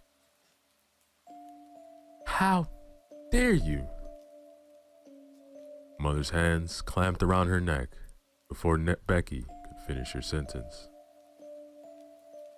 I froze. I couldn't scream, run, or try to help Becky free. I just stood there as Mother's hands squeezed tight. Becky's eyes popped wide open and she clawed uselessly at Mother's arms. The hag just continued to smirk. I don't know exactly when the elderly woman started growing. I do remember feeling small in her presence, but it wasn't until Mother's head brushed the ceiling my brain caught up to what I was seeing. The elderly woman had sprouted over 2 more feet in height. It was insane. It was so fucking insane, and I still didn't do a thing. Not even when I saw Mother's nail stab into Becky's neck. Each claw like a finger, now dripping blood. I don't know how long she strangled Becky. Shit, it felt like hours. But Becky's gasps and gurgles became quiet. Her struggling grew weaker and slower. And finally, she went limp. Her face a shade of purple I've never seen in a human. Mother finally let go of Becky and she fell to the ground with a smack. Not even a twitch. Becky was dead. The room was dead quiet while Mother examined her claws, genuine claws, not just sharp nails, and sighed, wiping them off in her nightgown. Her beady black eyes turned to me. Shit, I had to be next. I was so screwed. Well, the body's just gonna go to waste if we stand around. Time to get to work. Poppy had also frozen, but that sentence was what kicked her instincts back into drive. She screamed and ran for it. Unfortunately, her path took her right by Mother. In a blur of movement, the giant hag had backhanded Poppy hard enough to send her sprawling to the floor. Vanessa dear, put the scaredy cat back in the back room. Oh, don't pout. I'm not gonna kill her too. Just lock her in until I decide what she can be good for. Well, don't just stand there, other girl. Grab the bitch and drag her into the kitchen. Couldn't believe what she was saying. More so, what I did next. I did exactly what I was told to do. I hooked my arms underneath the corpse's armpits, dragged her along, following the chuckling crone as we left the reading room. I heard Poppy asking what we were doing. We needed to get out of here. He needed to call the cops, but I let her voice fade into the background of white noise in my skull. The kitchen was nothing out of the ordinary, save for the giant butcher slab that was up against the right wall. Mother nodded to the slab. Get her up there. It was not a request. It was an order. It was a struggle lifting the body entirely off the ground. With a bit of shoving and a loud smack, Becky's corpse was now laying on the butcher's block. Mother gave me a long look up and down before grinning proudly. Ah, good girl. What's your name? Deanna? What are you gonna do with her? What do you think I'm gonna do? Give you a proper reading. That's what I'm gonna do. Oh, those cards are cute little gimmicks. My darling Vanessa can use them as efficiently as one can. But she needs to grow up. Tarot cards are child's play. Anthropomancy, now that's how you get real knowledge of things I've known. Depending on the results, I might try osteomancy as well. We'll see. Those words meant absolutely nothing to me. Even when Mother shredded Becky's bright blue tank top off her body, pulled the Narge Life out the rack, I didn't get it. Not until she plunged that knife into Becky's gut and sliced her open. Her innards slipped free, flopping onto the ground with a sickening splat. I stared in horror as Mother stared at them, murmuring quietly to herself as she saw something I couldn't even possibly comprehend. The room was quiet, save for the sound of Becky's intestines sliding out. Finally, Mother grunted before slamming the body back down on the slab. Ah, we're quite alike, you and I, she said so matter-of-factly, I almost burst out laughing. It was so absurd how calm she was now, compared to her fiery rage when she first been woken up. You don't take other people's word for it. You need proof. No blind faith for you. I like that. I swallowed and tried to avoid breathing through my nose. The smell of blood was about enough to bow me over. Like that? Yes. Now, Mother took a different blade and with the finesse of a butcher, started carving up Becky. Slabs of meat were laid to the side, while some prime cuts were literally thrown across the room to an open pot. The reading was clear. I shouldn't let you get away. My heart nearly stopped out of fear when Mother looked up. She was now splattered with blood, which paired her with granny nightgown somehow made her more terrifying. She threw her head back and shrieked with laughter. Not like that, girl. Oh no, you're too much potential to just have for dinner. Mother proceeded to crack open Becky's ribs with her bare hands. She pulled free and held up the woman's heart. Ah, yes, that potential. The readings are clear. Some people think you have to have your head in the cloud to make magic work. That's not true. You need to be grounded. You need to be calm. What makes you think I'm any of those things? You're not running away, are you? You helped carry this bitch to the table. Stayed for your reading, didn't you? Oh girl, you are something special. Mother hurled her fist back and threw the heart to the pot. Put the lid on. We'll be having late dinner tonight. I needed to stop. I needed to get out now. There were other knives in reach. I could get a weapon. I could defend myself. But instead, I crossed the room and, doing my best not to look into the pot, I popped the lid on.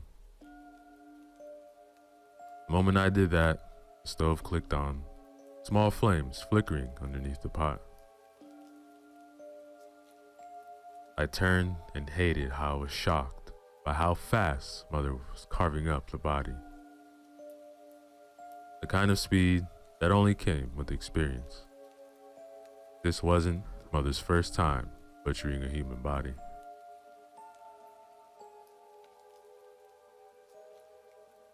He pulled the ribs free and then with a shout threw them across the floor. Right, so here's what the bones advise. Don't quit your day job yet. You're gonna need the savings. Next month, we'll be starting your training. In a few years, you'd actually be an alright witch. No, I don't want to kill people. Good. Then you won't fuck me over by getting caught red-handed. Mother waggled her blood-soaked fingers in the air and cackled. Teaching the bloodthirsty is a great way to end up having a flea a mob. I should know. Vanessa poked her head into the kitchen and sighed as she looked at the bones on the floor. Mother, you really should put tarp down first. I'm gonna have to mop again. Don't tell me how to throw my bones. That is Poppy, isn't it? She locked up. Yes, Mother. I gave her some tea to help calm her. Good, good. Now pick out a nice wine to pair with dinner. Mother shooed Vanessa away. The other woman, avoiding eye contact with me, has headed down into a cellar. He sighed. Oh, my sweet Vanessa. I picked her too. I'm very good at picking witches. But I don't want to be a witch. No, you don't want to be a witch that relies on good vibes and listens to all that do no harm bull. You want to have control of your life. Your fate is ready to be taken. It's just reach away. I can give you that, Sienna. Now, go set the table. The plates are in that cupboard there. Set 3 plates. I don't think Poppy's gonna have much of an appetite. Once you're done, you can have a break. I obeyed her again. It wasn't like I didn't have a choice. I wasn't being mind controlled. I just did what I was told. The plates were fine china, but the silverware had handles that felt like bone. I finally plopped down in one of the chairs and just stopped thinking for a while. I usually tended to lean towards overthinking, but right now I was just blank. I wasn't even sure what I was gonna do when I heard Mother shout that dinner was ready. Numbly, I dragged myself out of the chair and headed for the stove.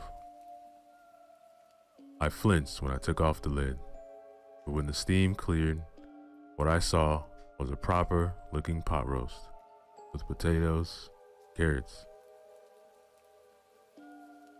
Look, meat didn't quite smell like beef, but it did smell delicious. My mouth watered, and that almost made me be sick into the pot. I put the lid back on. Come on, don't drag your feet, lazy girl. Get the pot to the table. It's already past 11. Past 11? No fucking way. We'd not come that late in the evening, had we?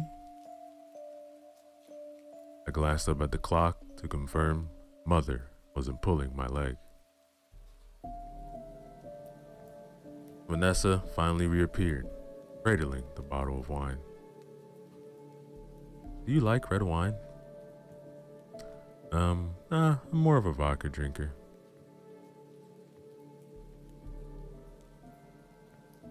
That bit got a smile out of Vanessa, one that had just a hint of darkness that Mother had in her smirks. Oh, you're going to fit in here fine with Sienna. The table set. Mother dishing out our potions of the roast and passing out bread rolls. When you share a meal, you are establishing a relationship. We're beginning something beautiful here, Sienna. Control of your future. I stared down at my plate. Did I want this? Did I want to dive deeper down this rabbit hole? Did I want to finally have a bit of control over my life? I picked up my knife and fork and slowly cut a small piece of meat. I brought it to my lips, hesitated for just a moment, and I took a bite. That, ladies and gentlemen, is the end of our story.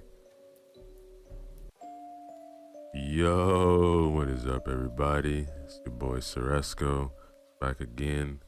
Another horror story for you guys. This one is titled The Jungle, written by Matt Demersky. Remember to use the links in the description below. Show love to them. Like, comment, and subscribe. I drink, not because I like alcohol, but because I've recently seen the horrifying underbelly of the world. And I can't go back to blissful ignorance in any other way than through the bottom of a bottle. I can't sleep either.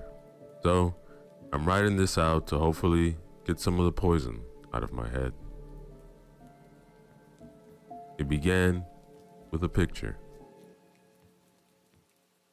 I'm nobody special, don't get me wrong. Just the opposite. Not a detective, not a cop, nothing like that. I was just a senior in college with an office job lined up, and I only had to coast out to the end of the year. All that free time made me vulnerable to questions. The question and the picture that came with it would have just flawed past my mind like every other bit of internet flotsam, if not for that particular state of aggravated bored I found myself in that freezing February afternoon. 2 local girls had recently gone missing. That much I knew. My year-old friend worked as an intern at the city news channel, and he told me nobody can make heads or tails of what had happened. Look, he wrote in the email. Someone at another news group sent us this. Cops found 2 pictures uploaded from their phones after the last time anyone saw them. They're hoping somebody can identify this guy. I remember rolling my eyes. That was not the first time he wanted, and he forwarded me an email full of internet memes and nonsense. He was a sucker for clickbait. The pictures were the typical scary type, taken in darkness and limited in scope, such that nothing could really be discerned beyond. Look at how weird this is. The first image was taken from directly behind the head of a man with short brown hair, close enough that the flash illuminated his intimate scalp with bright white lights. He appeared to be somewhere dark and slightly foggy. Over his shoulder, a brandished knife could be seen, held forward for some unknown reason. The second image was of a man lying face down in a hotel bed, surrounded by empty liquor bottles and scattered pills. From his disheveled and sweat-matted short brown hair and the shape of the back of his head, it looked to be the same man. Convenient that his face was hidden in both shots. Behind him was a peeling hotel wall and a mirror that somebody appeared to have spit on. In the mirror, it was possible to see the man's left arm held out in such a manner that he was taking the picture himself with a cell phone. Given the context, I guess the phone belonged to one of the two missing girls.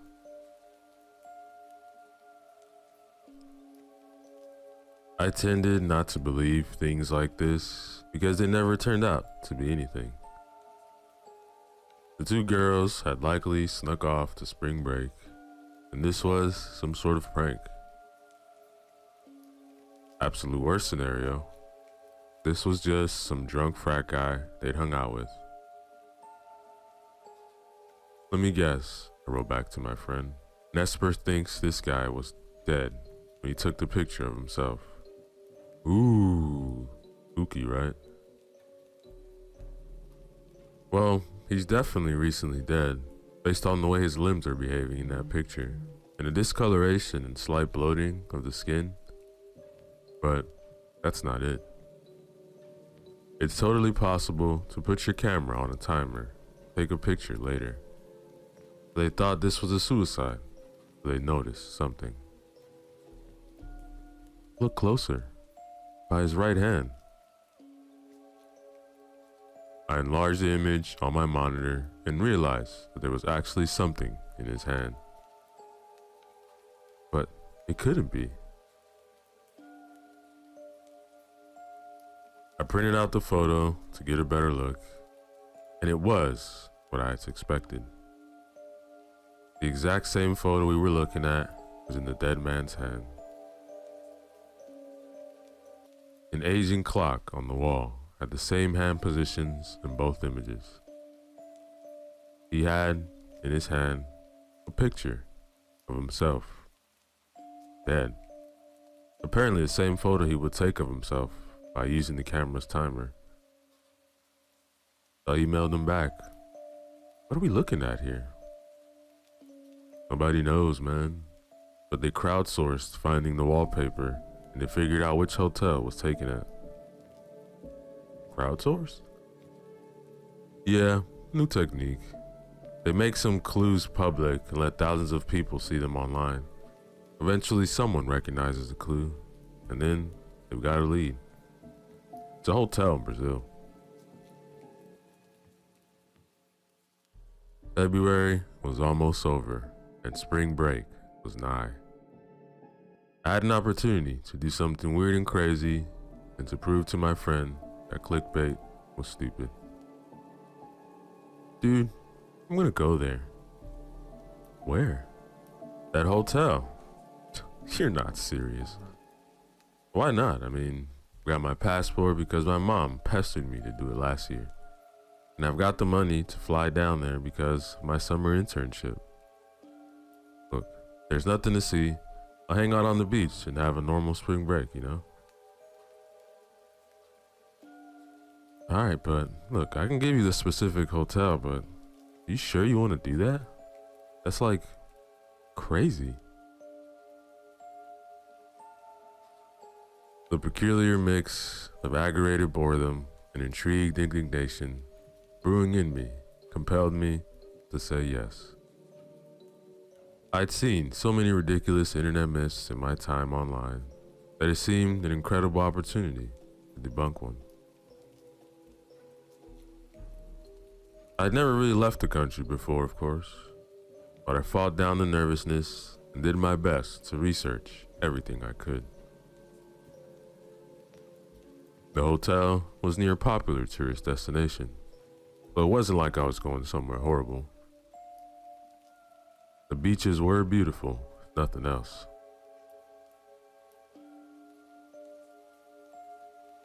The trip by plane was disarmingly familiar.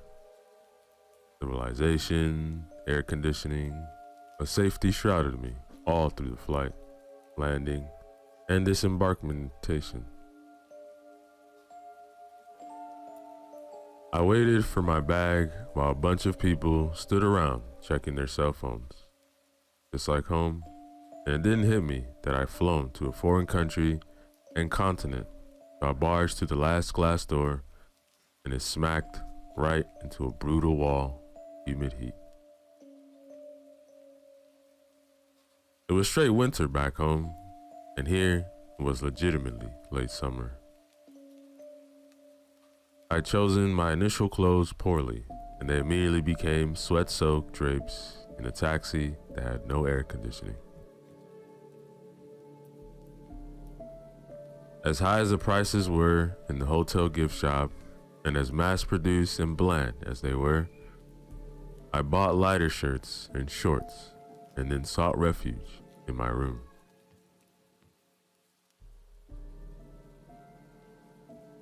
I sat by the wall air conditioning unit until I'd recovered, and then I looked around my room. My friend had given me the right info. The wallpaper was the same pattern from the photo, and the bed, the mirror, the clock were all the right design. Did a guy really commit suicide by pills in this hotel under mysterious circumstances? The nearness of it sent a biting air-conditioned shiver down my spine.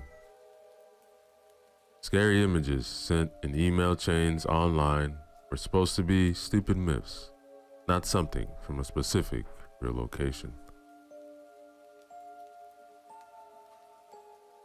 Once acclimated, I fought the churning fear in my stomach and forced myself to walk down to the lobby. I had pictures of the two girls on my phone, and I was debating whether to ask the concierge about them. I didn't have to. Photos were already on a bulletin board by the front desk, among others. I remember laughing nervously. What? Oh, tourist. Yes. Well, I figure I might as well try, or else my friend would mercilessly tease me about flying all the way down here for nothing. I touched the pinned papers. These two. Ah, very bad, very stupid. They went on a hike and never returned. He waved his hands for a moment before seeming to settle with a sigh on a less accurate word. The jungle. It eats people here. That was something more than the gossip back home about the incident. A hike? Ah, yes. Many trails have beautiful sights. Calm and peaceful bellies, the danger beneath. Do not go swimming. The currents are swift. Do not climb. The rocks are loose, and the trees untrustworthy. Do not stay after dark, for the He paused again and appeared to frown at having to use the same word. The jungle. Yeah, it eats people. Is it safe to go alone during the day if I stick to the marked paths? He glared at me, but drew lines on a local map to show where the girls had said they were hiking. Look, man, I don't want to put your picture up there too, but a policia did not go looking, just gave us these papers. We did not risk our own to find foolish tourists. It's possible that those two are still alive. The jungle did not find them at night. Hurt, maybe. It's sad. I gulped but put a brave face. What was I doing? And why? I clutched the local map and adjusted my backpack as the concierge went back to his duties. I should have just gone home. I remember thinking I wanted to go home, or even just to the beach. But presented with a stark, cold fact like that, the police didn't even look? It felt impossible to go sit at the beach and ogle woman while two fellow American girls were possibly dying at the very same time.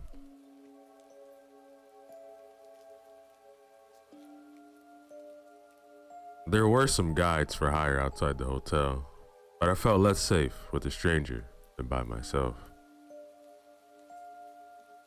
I couldn't stop thinking about the tales of guides tricking people to captivity and selling their organs in the black market. All I had to do was walk a few paths, right? It was stupid. I knew it was stupid. The guide saw my direction, listened to my insistence on going alone, and looked at me as if I was a dead man. When they saw I was serious, one pressed a survival knife into my hand and shook his head when I tried to pay him. I accepted the gift and put it on my backpack before heading down the long dirt road toward the tourist hiking path. This wasn't like the small trails around the hotels and campgrounds back home. The jungle here was not a mastered entity. A life was swarming everywhere. Thick clouds of insects hovered together, only to be scooped up by flocks of little birds. Or perhaps they were bats. I wasn't sure. It was humid as hell and stuffy under the thick canopy of gloom and green. But I'd somehow stumbled my way into a mission. I couldn't turn back without hating myself. A creek about a foot wide presented itself a few steps off the path, and I nearly went over to it to splash and cool myself down before I remembered the concierge's warnings. I took out a long stick and lowered it, only to have the branch jerked out of my hands. The creek was a foot wide, but impossibly deep, and the current under these placidly flowing bubbles was murderous. The girls had fallen in here. No, their phones had uploaded photos after they disappeared. Whatever had happened, it had not involved instant death. Where would they have gone? For hours, I followed the path they'd indicated to the concierge until I reached a fork in the narrow, overgrown trails. One path followed the black line he'd drawn, and the other led to what looked like a gorgeous waterfall basin. Never in my life had I experienced such a strong fatal instinct. They'd gone the less traveled path in the hopes of taking gorgeous pictures for their online profiles. Thus, possibly, it was death by Facebook. Another 20 minutes of exhausting hike later, I found that the wide round basin was accessible down a steep scree and then along a slope of crumbling roots sprouting dirt. I ever so carefully picked my way down and then nearly stumbled over a shoe. It was a dirty black American sneaker, and I picked it up to examine it. Jumping back and letting out a short scream of shock, I threw it down to the ground. It had a foot in it. A foot. Holding back overwhelming revulsion, I peeled back the tongue of the sneaker and confirmed that it was a female foot. Oh God, I can still remember how it smelled. I can still remember the swarming flies and budding maggots in that stump of red flesh. Yep, they were dead. I leaned back against the root-sprouting dirt wall behind me and tried not to throw up. I'd come all the way out here to find a rotting foot. This was why the police hadn't looked. Why they never looked. They were all right in assuming anyone that didn't come back from this horrible tangle was just plain dead. I checked my cell phone. No signal, of course. I couldn't see the sun through the maze of greenery above. My phone said it was getting late on the schedule I'd set for myself. Dusk would be coming, and it was time to head back. Even though I'd ignored the warning about climbing, I intended to heed the one about avoiding nighttime. Every single bush and hillock out here hid something alive that I didn't want to see what might emerge in the dark. And then I heard her. Help! It was the faintest echo through the dense foliage, but I was dead certain it had been a hopeless female shout. I shouted back half a dozen times, even screaming till my throat was raw. But she didn't seem to hear me in return. Or maybe she was incapable of shouting again. It hit me. One rotting foot didn't mean they were both dead. They could both have been alive for all I knew, and the foot was a result of some injury or animal attack that left them stranded or hurt out here. Damn, if only I'd gone home 30 seconds earlier, I wouldn't have to keep looking.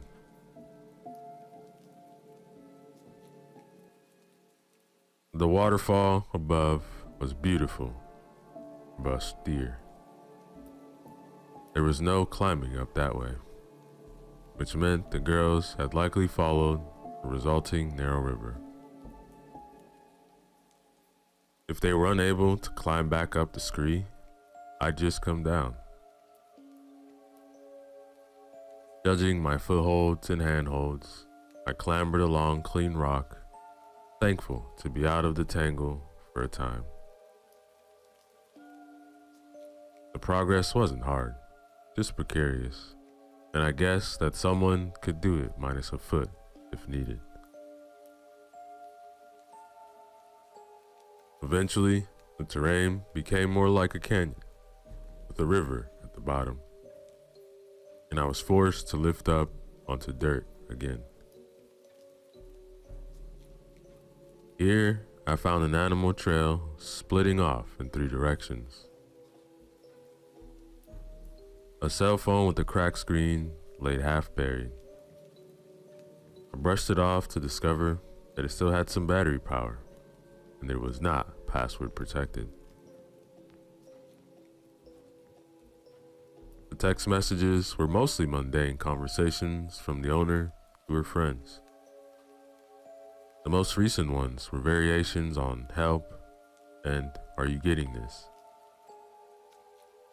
Based on frustration from the lack of signal out here, there was no information about what happened. But then I checked the pictures on her camera. Beyond all the typical selfies and photos of the airport, the flight, and the hotel, There were a few of the jungle I just traversed, the waterfall basin, and then the very path I was standing on. The next picture seemed to be taken from hiding between the leaves. The image showed a man brandishing a knife and peering into the underbush opposite. I still couldn't see his face, but he was dressed in local wear I recognized from the shop.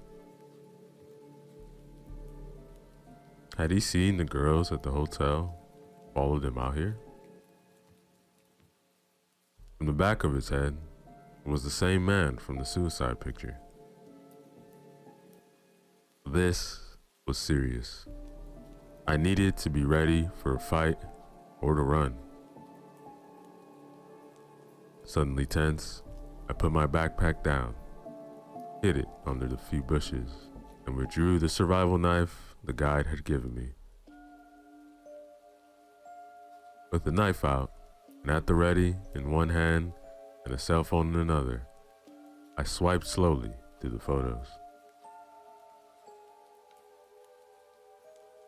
The next few were of the trail I was on, and I followed it step by step, retracing the path the girls had gone.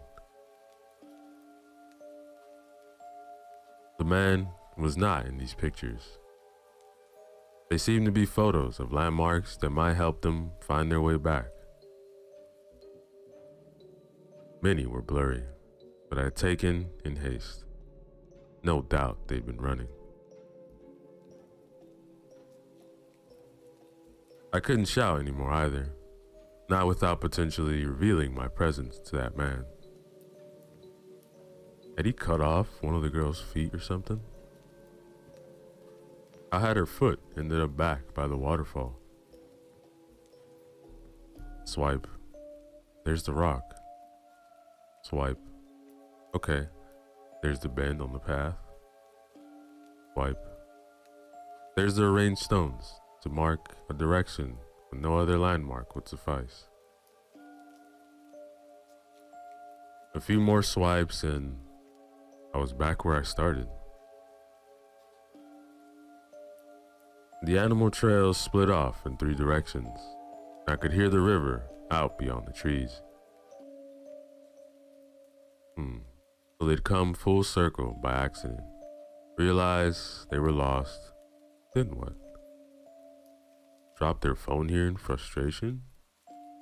Or had they run into the man with the knife again and gotten caught? If there were 3 paths out here and 2 looped to one another, that meant the middle one had to go elsewhere, right? I heard a noise behind me. World saw nobody and nothing. I stared out into the jungle as dusk swept a dim shroud between the trees. I'd stayed too long and night was almost upon me. I had to go home. Like, seriously, what was I gonna do? Fight a knife-wielding man in the dark? I could just get the cops and bring down the cavalry. And then I heard her. Help! It came from down the middle path. Oh no. As it became harder and harder to see, I crept down that middle path, my knife held forward. There was someone out there. I would only have a split second to strike back or run. The only advantage I had was that they had no idea I was here, and it was as hard for them to see me as it was for me to see them, as long as I only checked the phone intermittently, keep the light to a minimum. Swipe. A picture of the middle path was gloom. Alright. On a night sometime earlier this week, they'd gone this way. Had they again looped back somehow to drop this phone? I swiped ahead a few times to see multiple shots of the path I was on. I stopped at a shot of the knife-wielding man from the side. All that could be seen was a silhouette in deep forest dusk. Looking at the shot disturbed me. Was I witnessing the events leading up to someone's murder? I swiped back to the path shots and continued following their trail. When I reached the spot where the man's picture had been taken from the side, I heard something crunching out in the darkness. I froze for what felt like an eternity as dusk became approaching night. All my senses told me that something was out there. Something was waiting and watching with malicious intent. Perhaps even with glee. I could feel it. As absolute darkness fell, a change came over the humid and dense air. The birds went quiet, and my ears stopped hearing their shrieking calls with a sudden internal echo. I thought I'd gone deaf for a moment, but I could still hear my own breathing. Moving step by quiet step back down the path and behind a boulder, I got out the phone to light my way and check for their pictures. Help! I turned my head suddenly to try to get a beat on the scream in the absolute silence.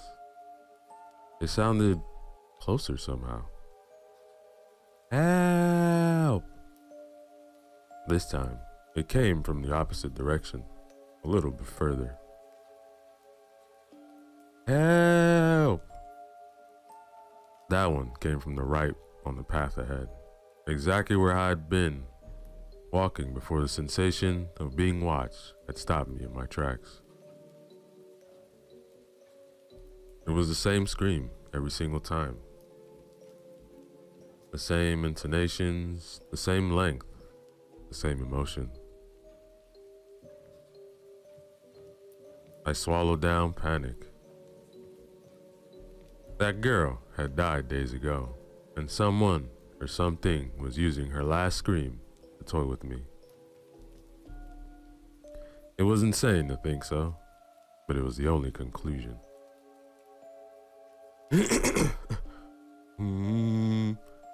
Swiping all the way ahead in the pictures on her phone, I found a photo of an arm over her face. A man was wincing against the flash of the camera. As they used the flash as a weapon to blind them, I held my arm up as a series of flashes erupted right in front of my face. I couldn't choose a direction. I just ran. Somehow, someone or something had snuck right up in front of me, and somehow, no, it was impossible, but pushing down the trail, I ran in absolute terror until the same scream erupted a few feet ahead of me. Help! It was loud this time, painfully loud, and I sliced at empty darkness. The light from the phone showed nothing ahead, just unmoving leaves and fronds. I held the knife forward with no idea what I could even do with it, until a series of flashes went off right behind my head. Was it behind me? I ran for my life. Down the dirt, climb along the river canyon in the dark, led up the scree, and sprained my ankle. That's what I remember. Limp along the path I'd come down earlier that day. I'd lost my backpack and the map inside it. I thought I could remember, but the jungle transforms at night. All the landmarks I looked for were impossible to find in the darkness, and I knew something was out there hunting me. Obviously, because I'm writing this now, as I said, to get the poison out of my head. I made it out of there, but not for nearly a day. I spent that night crammed into a small rock hollow with stones piled up to the block, the entrance, and only enough space for my knife to stab out. All night long I hear, "Help! Help! Help!" from right outside my hollow. Help! Help! Laughter and random bits of conversation mimicking what the two girls had said to each other before danger had found them. It stalked and watched them for hours before night had fallen. A foot. That's all that was left.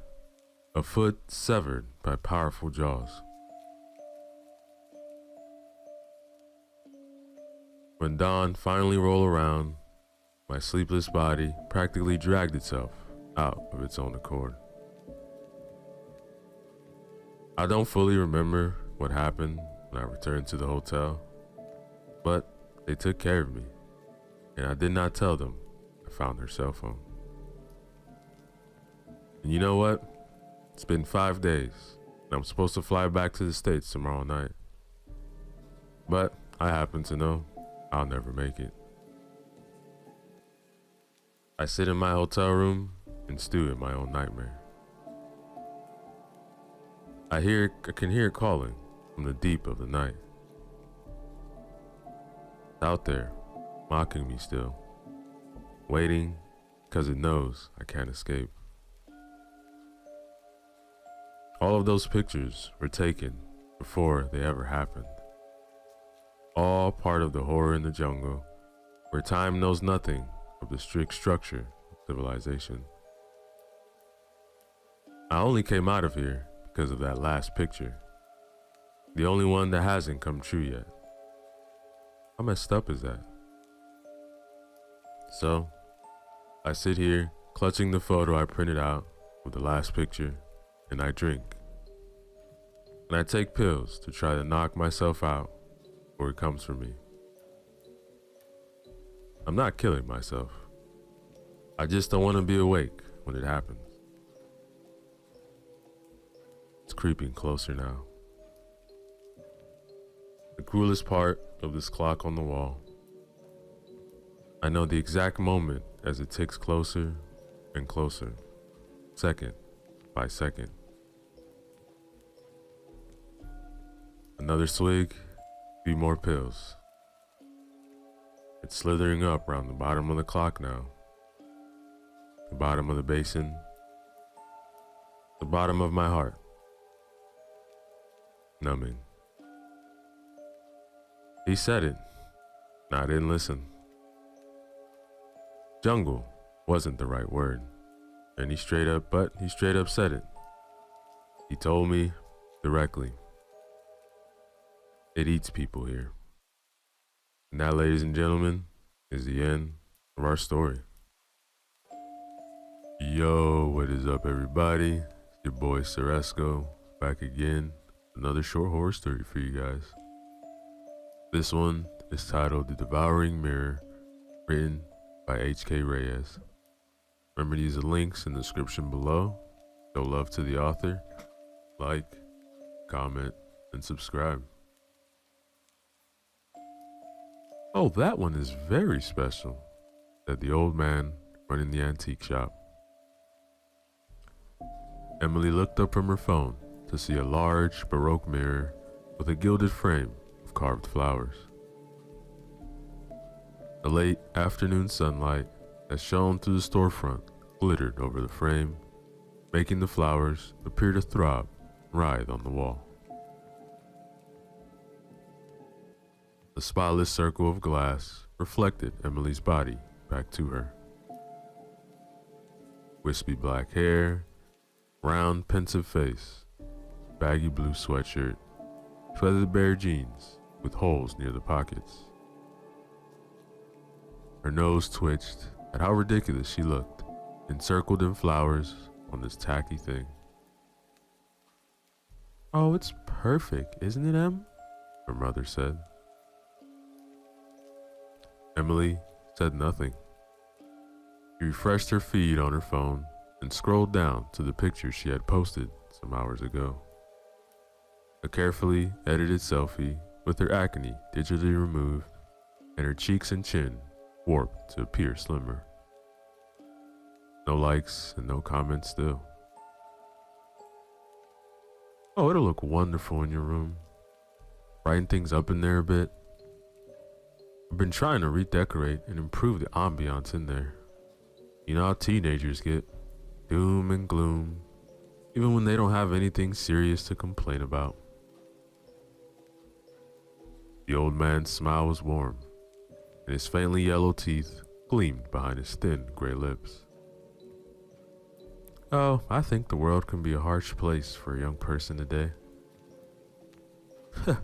"Oh, to hear this one tell it, you'd think she'd suffered as much as Mother Teresa." She tilted her head back and let out a high, rolling laugh. A laugh that Emily knew well. It meant that her mother was only kidding, and that anyone who took offense to her words was simply too sensitive.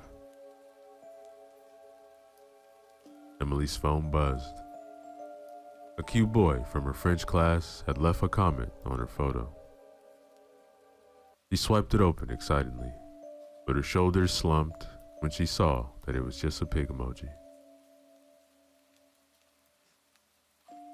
"You know, Smir has quite a history. Belonged to a wealthy Romanian gentleman in the 18th century who cherished it above all his possessions.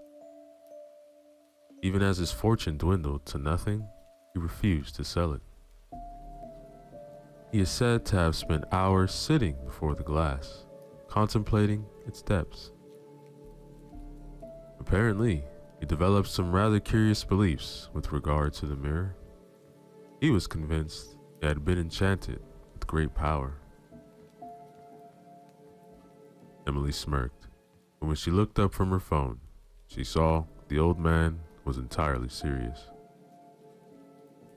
According to his letters, he believed that he could see things within the mirror, more than simply his reflection. He was convinced the mirror could fulfill certain desires of his. The mother opened her purse. "Well, no need to worry about that. Emily fulfills her desires enough as it is." She patted Emily's round belly, hidden in the folds of the sweatshirt. Emily swatted her away with an annoyed grunt. The mother laughed again and fished for her wallet in her purse. Emily moved away from the counter, her face flushed with anger and embarrassment. She turned to glare at the back of her mother's head, but an odd feeling of unease floated through her. Her gaze drifted toward the mirror. Her conscious mind grasped for an explanation as to why she felt so anxious all of a sudden. But all it could come up with was the absurd notion that whenever she looked away from the mirror, her reflection would look away just a bit more slowly, like it was trying to stare at her for a moment longer. "Don't you think 2 servings is enough already, Em?" her mother called from down the hall. Emily pulled the door shut to her room and slumped into her creaking desk chair.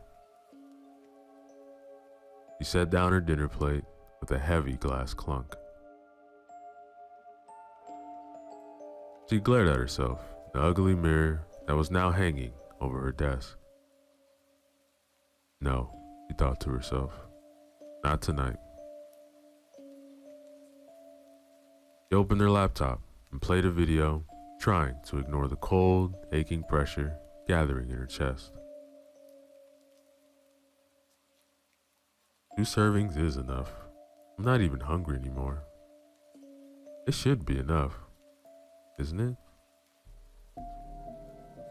She glared at the plate of uncooked spaghetti with its sticky coating of cold tomato sauce. Not even any good, she thought. Gross. I hate it. I don't want it. But the cold, oppressive pain pressed down on her chest, pressed until it seemed to suck the air right out of her lungs.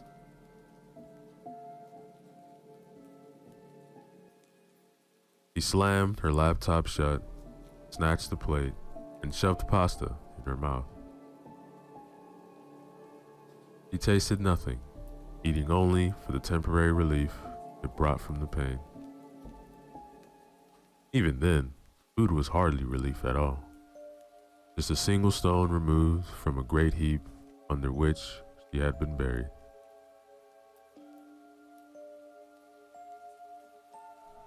She set the bowl down and pressed her palms into her eyes.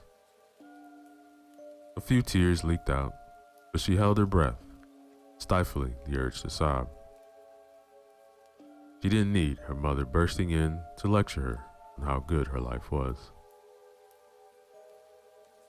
You're pathetic, she thought to herself. Pathetic and fat and ugly, awful. She lifted her head to say those words out loud. She saw that her reflection was smiling at her. She gasped. Terror flashed through her, and her legs became slabs of frozen iron. She couldn't move, couldn't scream.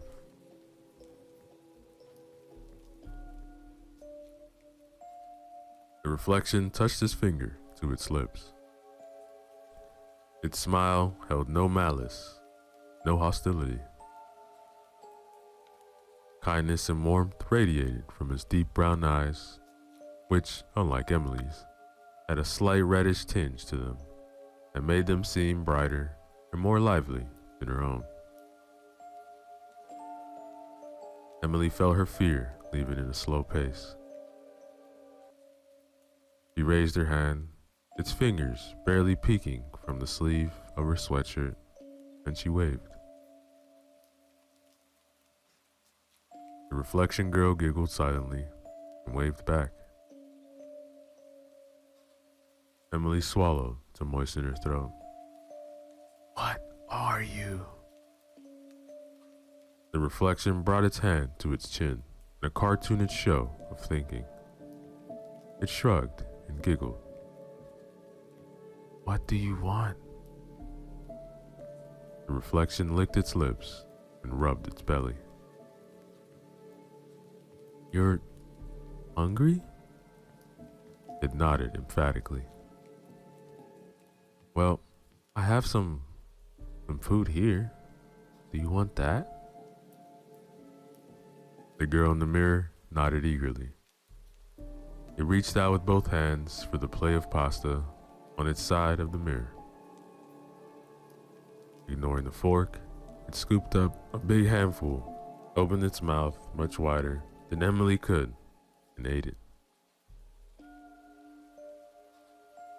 Emily's plate didn't move, but the portion that had been eaten disappeared in a puff of purplish smoke.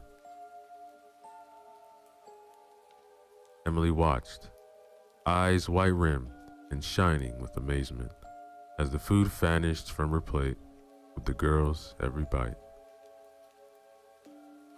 Before long, the reflection had finished the meal, and Emily's plate was empty, save for a slick purple residue on the surface. The reflection leaned back, patted its belly with its sauce-covered hands, and belched silently. Emily stared at the empty plate on her desk. It's gone. It's gone, and I feel full? No, that's not quite right. Physically, she could tell she hadn't eaten anything, but she had tasted every bite the reflection had taken, and there was a profound sense of satisfaction in her heart, as though some spiritual appetite within her had been sated, even if her body had not. The reflection leaned forward and with a hand dripping in sauce, wrote on the glass, "More." Emily jumped from her seat and ran to the kitchen.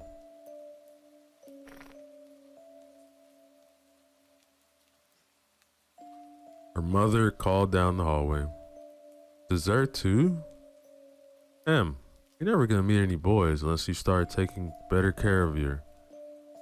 Emily slammed her door and dumped an armful of candy, chips, and ice cream on her desk.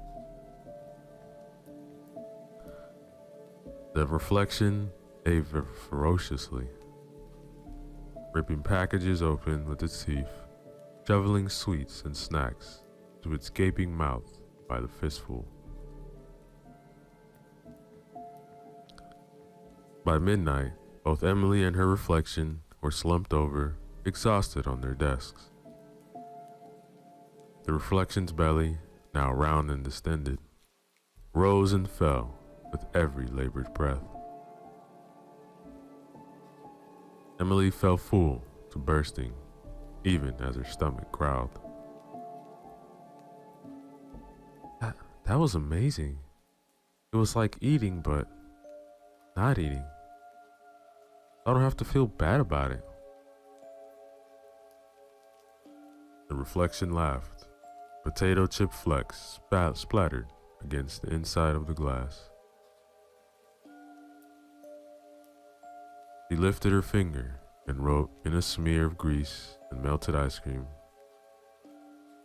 "I will eat for you, so you become beautiful." "Why are you being so nice to me?" She writes, "Because you, I, same." Emily slept soundly that night, feeling that life was about to become very different.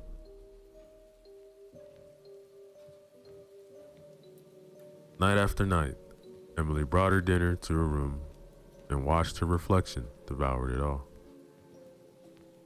She would pile her plate with as much as it could hold, and the girl in the mirror would eat and eat till its belly looked ready to split open. Yet, it never seemed to be satisfied.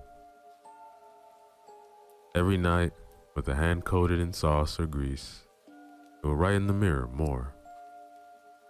And every night, Emily would feed it again.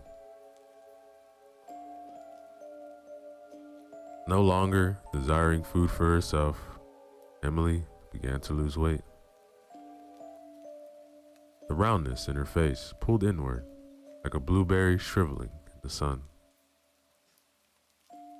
Her waist shrank, her limbs became long, thin poles, and her fingers were as spindly as spider legs.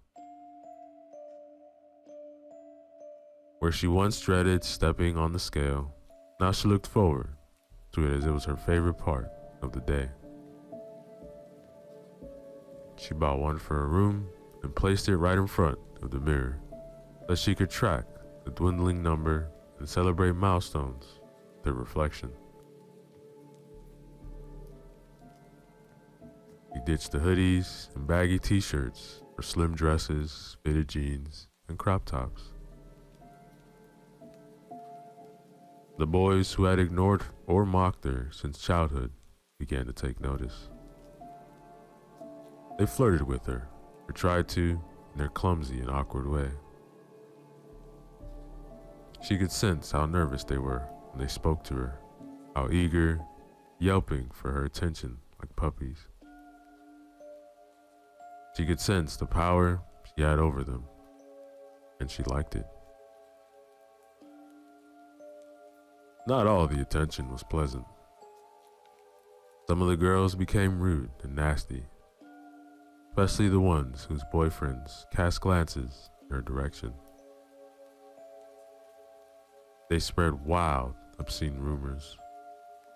That whore, they would say. Do you hear what she did with Mr. Blackwell in the equipment room behind the gym? It's true, Stella saw everything. Sometimes the girls were so mean that Emily would race home to cry at her desk. Her reflection, by now enormously fat, would fog up the mirror with its breath, and write in the thick, stubby finger, "Just jealous." Yes, jealous. Emily knew it was only jealousy that motivated the cruelty of the other girls. They said it had been jealousy that drove Mrs. Cobb to hold her back after biology class one day.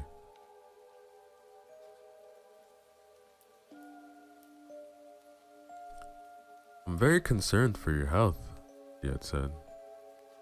"Poor nutrition can have serious consequences for your body. Look, I want you to know that you're not alone. I'm here to support you and help you find healthy ways to blah, blah, blah."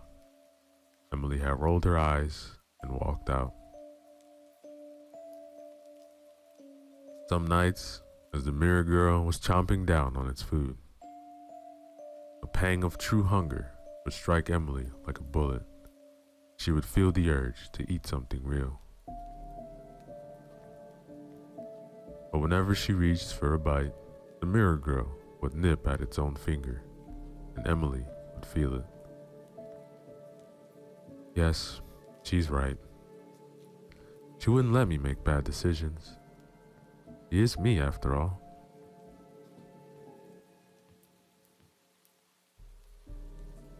Emily sat across from her mother at the dinner table. A steamy plate of gooey casserole sat untouched in front of her. "May I be excused?" Her mother set her napkin on her lap and said, "Em, when I said I wanted to eat together, it wasn't because I like watching you sulk. Eat something." Emily huffed, gathered up a cheesy bite, and stuck it in her mouth. She pushed the food into her cheek, where it could be stored and spat out later.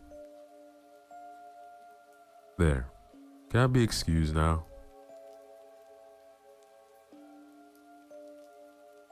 Her mother set her fork on her plate and clasped her hands together. "Your teacher phoned me today to express concerns for your health," as she put it. "She said she's worried I haven't been feeding you enough. Do you have any idea how embarrassing that was for me?"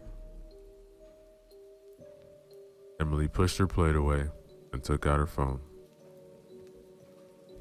No phones at the table, but Emily ignored her. Her feed was glittering with notifications for her latest photo, a selfie in a tight pink dress. People talk, you know. I'm sure your teacher's talking already. Oh, they all pretend to be concerned about this and that, but in reality, they're judging you, laughing at you. That trashy family, they're saying. Look what a mess they are, too poor to even afford food. Emily scrolled through her photos, basking in the likes and shares. A notification popped into view, and she saw that the cute boy from her French class had commented on her selfie. "Look, I'm just looking out for you, Em. I know you've been improving yourself, and that's admirable, but I don't want you to go as far as you making ended up looking bad. You might end up making us look bad." Emily smiled, and she opened the notification, but her face fell when she saw that the boy had only commented with a skeleton emoji.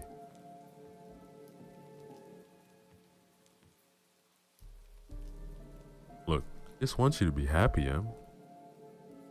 Emily looked up at her mother's arrogant, pitying smile, and something in her cracked.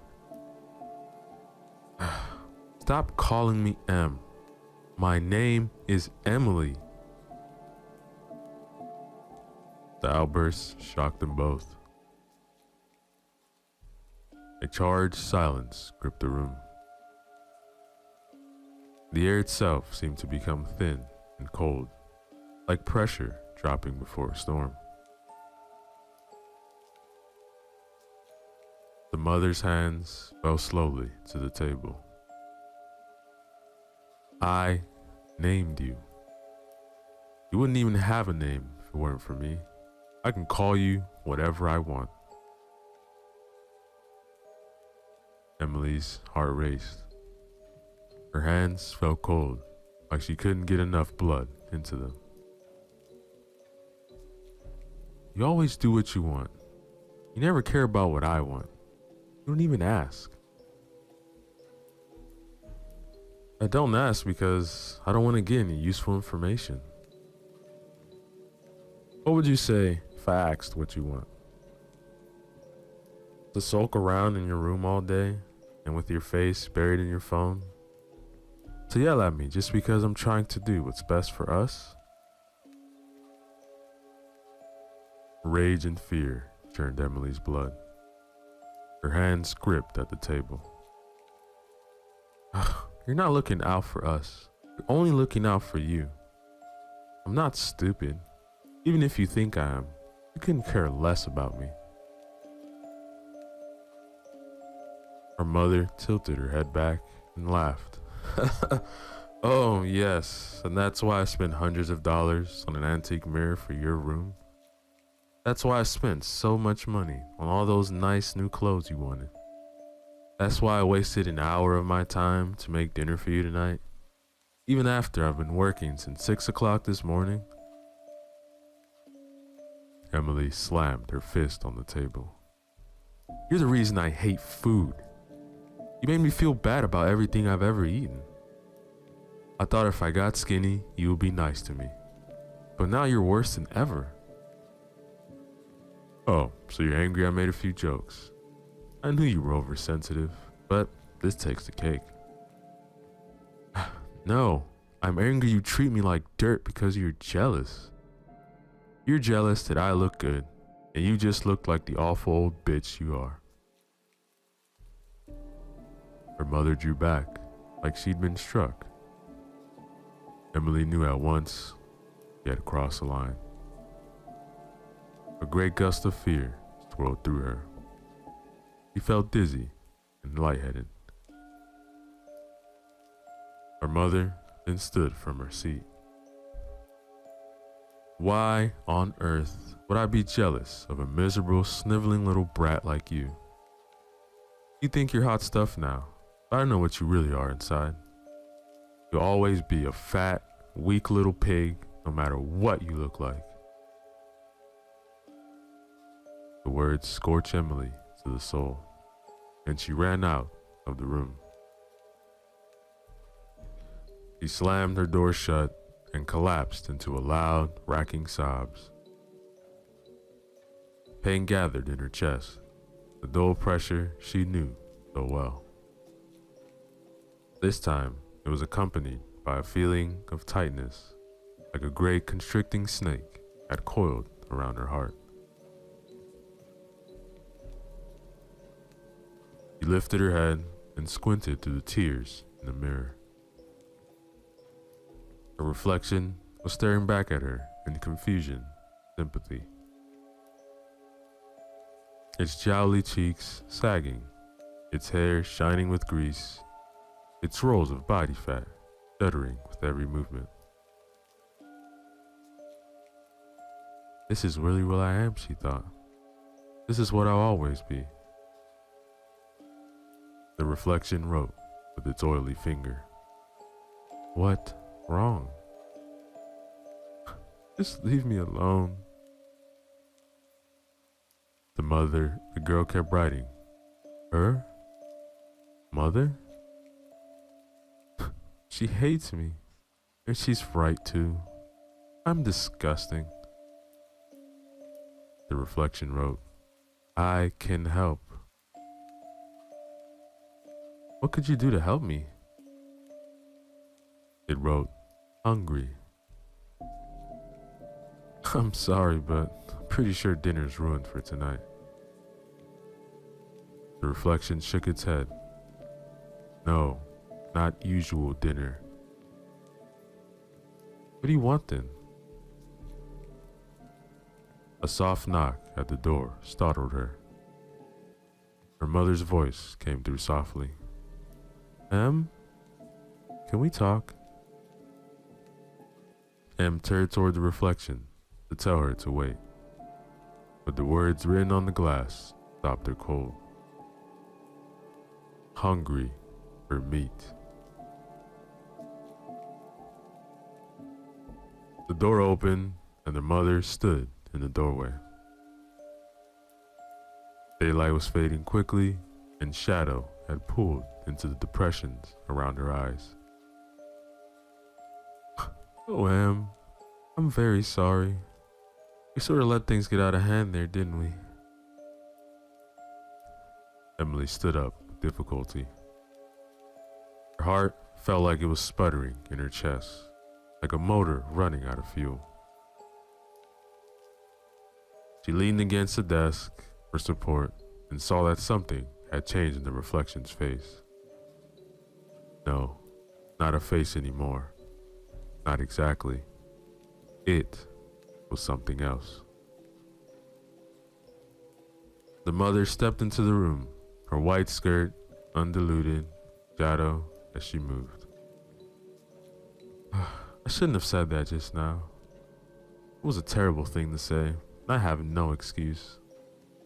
To be honest, I was just shocked by how much you sounded like me at your age.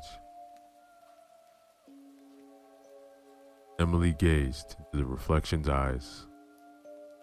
Eyes that no longer resembled her own. Eyes that became warm pools of crimson red above a grinning, toothed maw. And she understood. In fact, I'm pretty sure I said the same thing to your grandmother just before I left home. It's funny how these things work out. I'd swore I'd never be anything like her. I bet you told yourself the same thing. Truth washed over Emily like a cold, cleansing rain. Yes, she understood now. She had been hungry all her life, but not for food. No, she had eaten to ease the pain of living. All she had needed was one particular bite. You know, I tried to make things different for you. Got us a home, so you would never know what it's like living out in a car. Bought us nice things, so you wouldn't have to be embarrassed about bringing anyone over. It was all so obvious. Emily wondered how she had never seen it before. No matter. She knew what had to be done now. That was enough. He touched her hand to the mirror, and through the glass felt the reflection's scaly claw on the other side. Look, I tried to avoid the old trap, but it seems like I just found another way to fall into it. The mirror thing pulled away, and on its side of the glass crept up behind the mother. Its teeth glinted like broken glass as its lipless mouth pulled open. I guess what your grandmother just said before she died is true. You don't face your demons, you end up feeding them. The creature arched like a cobra and struck, sinking its teeth into the woman's throat. The mother's head snapped back, and she was thrown backward against the wall. Her fingers shot to her neck, grasping at the invisible force that had suddenly constricted around her windpipe. Blood vessels burst in her eyes, coloring the whites a bright scarlet. She tried to scream, but could only squirt a wet gurgle from her crutched throat. The skin of her throat puckered and split in a jagged, bleeding line. The mirror creature wrenched its head back, and the flesh vanished in a puff of purple smoke. Blood gushed from the open wound. It sucked into her windpipe as she struggled to breathe, came up again, pink and frothy. Emily tasted her mother's throat exploding into her mouth. Blood pumped over her tongue like juice from a ripe tomato. The reflection chewed, and Emily tasted the soft, yielding meat. She threw her head back and laughed, a wild, gleeful sound that was halfway to screaming.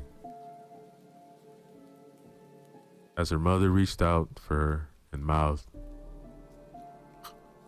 Help. Emily leaned down and laughed in her face. "What's the matter, Mom? It was just a joke. You're not too sensitive now, are you?" Emily's heartbeat was wild, regular. The tightness in her chest exploded to a blazing white fire. She was still laughing, savoring the blood and meat, when her legs gave out from under her and she was swallowed in the darkness.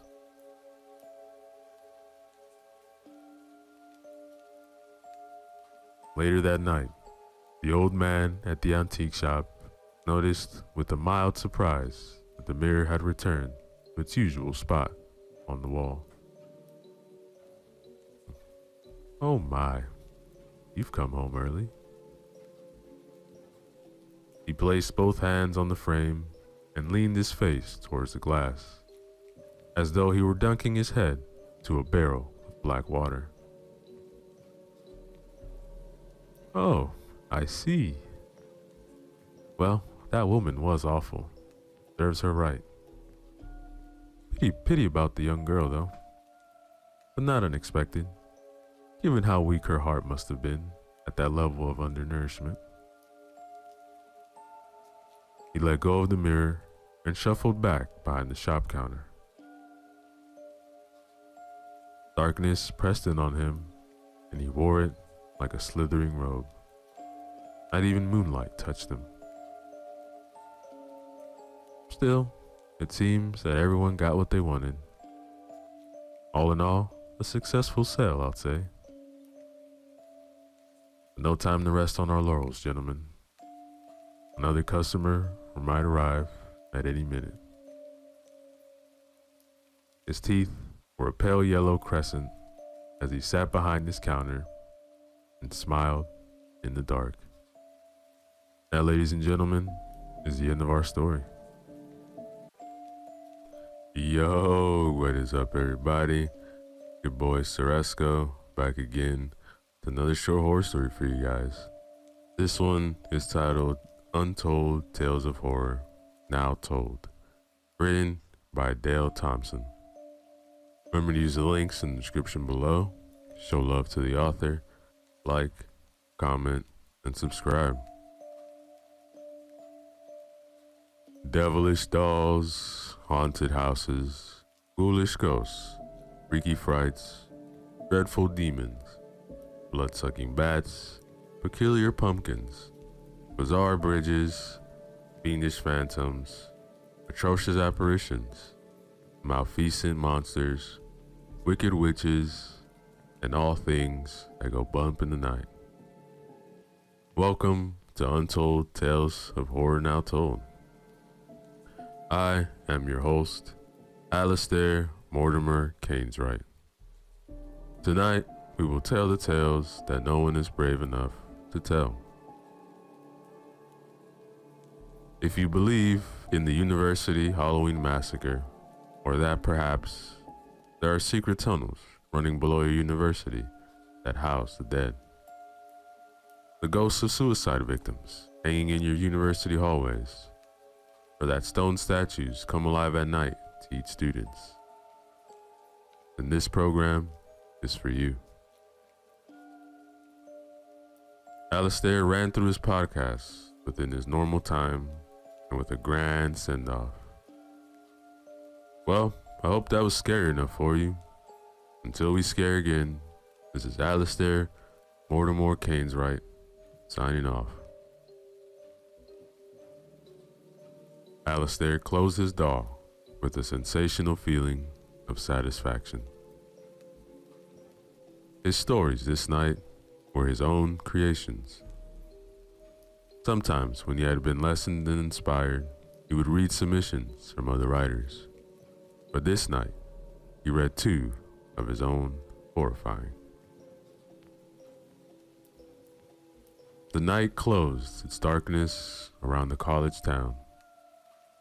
Hard pressed to see, Alistair guided himself home, noticing the faint glimmer of artificial lights from windows and street lamps.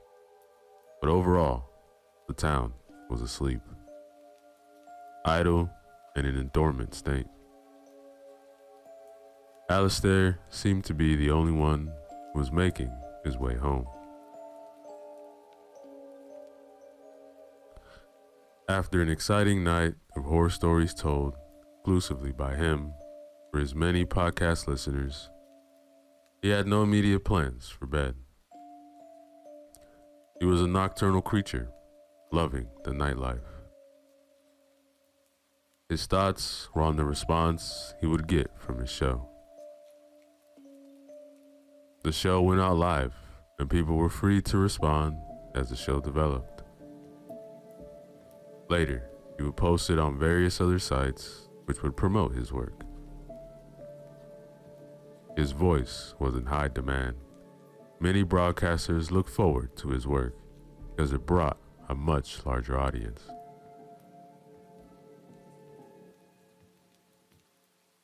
Alistair looked forward to reading his comments after the show. It was a way for him to wind down. Once he reached his humble abode, which was nothing like his audience likely believed he lived in, he first scooped up his hairless Sphinx cat, Abaddon, and made his way to the kitchen. There, he heated some milk in a dish, poked his finger in to make sure the temperature was acceptable, and let his kitty go at it while he booted up his computer.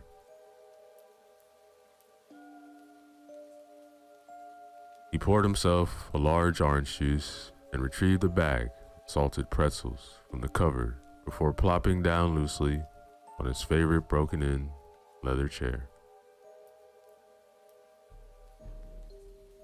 The monitor lit up, and the screen was inundated with message after message commenting on the stories he had read live on air. He read with great satisfaction. It appeared it was another hit. His mind whirled ahead, spiraling deliberations while musing over what was next. He had written many haunting stories of thrilling terror, but should be exhausted. Did he exhaust them so quickly?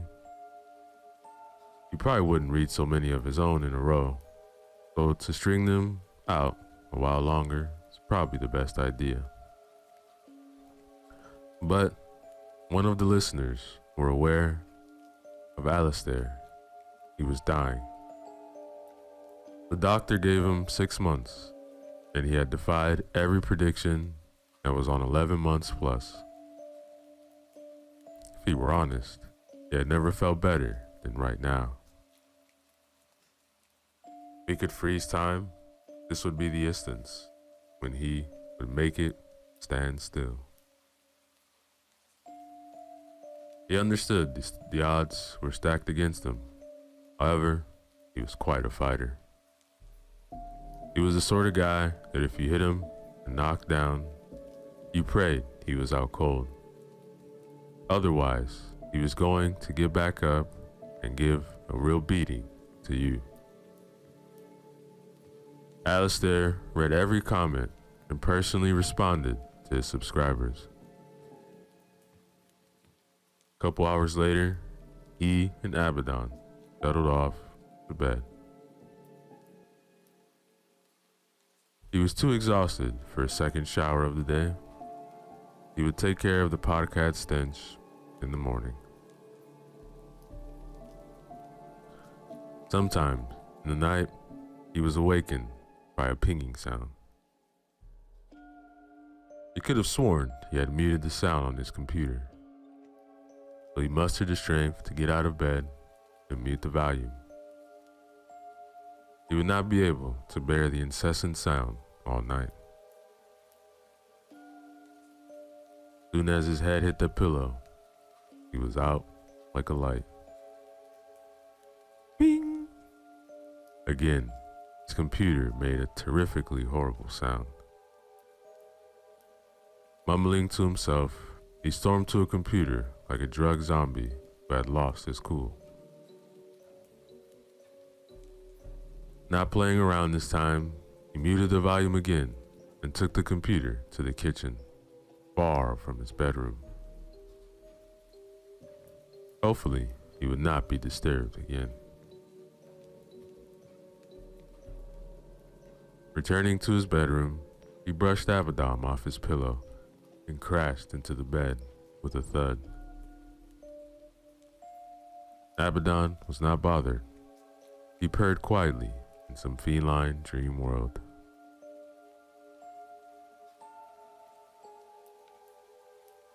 Alistair jerked violently out of a deep sleep and did not know why. His brain was scrambled, but he quickly gathered his senses. He now realized something had given him a fright. There had been an uncommon sound from the kitchen. A commotion and disturbance, like a giant gong being smashed. Logically, he imagined the pan was unbalanced and slipped off into the sink or into the floor. He hoped, if it was the floor, that the tiles were not chipped or cracked. Staggering through the dimly lit hallway to the kitchen, trying to avoid stepping on Abaddon, who was dodging under his heels. In the dark, he stepped on one of the assorted cat toys lying around. It just so happened that it was a hard toy with the prongs which stick out. It didn't hurt as bad as a Lego, but it still smarted. He threw out a sleepily expletive and motored on towards the kitchen. Alistair flipped on the light. The kitchen looked normal. He saw nothing out of place. Wait. Its kitchen door, leading to the back door garden, was a tiny bit cracked. It was minuscule, hardly noticeable, yet he detected it. A chill raced down his spine. He was overflowing with anticipation and consequential excitement. Somewhat afraid, Alistair made a quick scan of the kitchen to ensure he was positively alone. If anybody or anything had entered the house, they would not have made it any further in the kitchen. He assured himself. Going to the door, his ears were perked for any noises. Slowly, he opened the door wider and turned on the backyard light. It was a powerful light that lit his narrow yard and shone as far as his rear gate, which led out into the main street. 6-foot hedges ran down the sides of his yard, thick and impenetrable. But there, impressed in the grass from the gate to the kitchen door, there was one set of footprints in the dew-covered grass. The footprints led to the door, but there was no evidence of them returning to the rear gate. How odd. Barefoot and only in boxers and a t-shirt, he opted not to check the gate just yet. He closed and locked the door. Still spooked and nervy about the door, he opted to get dressed, put on his shoes, which were in the bedroom, and investigate the backyard a little closer and with more scrutiny.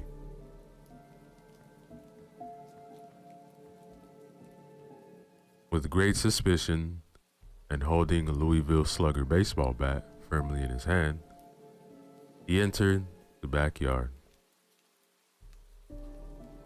He measured his shoe size with the imprint in the grass. Whoever was lurking in his backyard had at least a size 12 shoe. He imagined that it was one big fella. Once Alistair reached the gate, his misgivings were confirmed. The gate was ajar. He did not like this. He did not like this one bit. Speedily, he secured the gate and turned to go back to the house. But something peculiar took place that gave him pause. The kitchen light flickered in sequence several times, and at the end of the blinking, the backyard light was extinguished. Holy mother of pearl, he said to himself. Stiffened in place with a sensation not much different than rigor mortis, Alistair watched the window of the lit kitchen. He was not going back until he was sure it was safe. Gathering his nerves, which were severely frayed at this point, he approached his house with a sense of dread and heightened caution. The kitchen light remained illuminated, and this gave him some assurance. Working his way up to the window, he sneaked a peek. Initially, he saw nothing. All looked as it should. He considered the all-light episode, and with no other evidence of eldritch happenings, the only plausible explanation was the bulb in the backyard must have shorted out.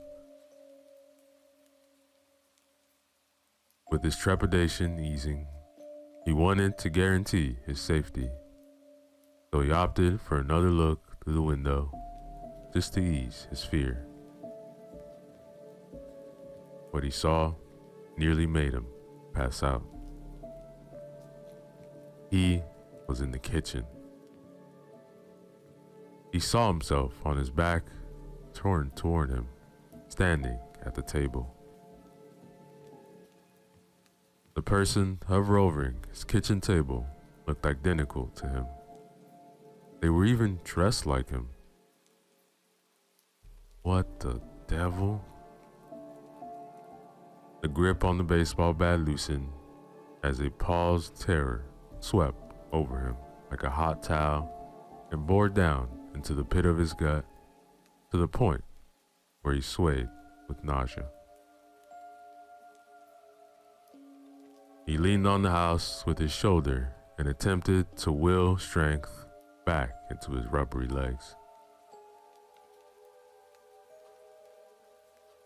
Alistair was not necessarily a brave man.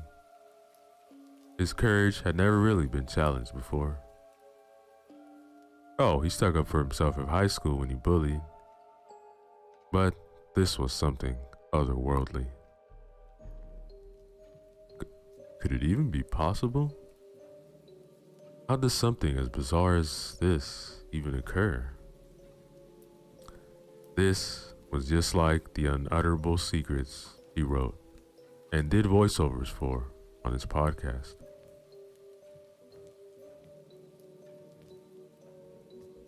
He had to be imagining things.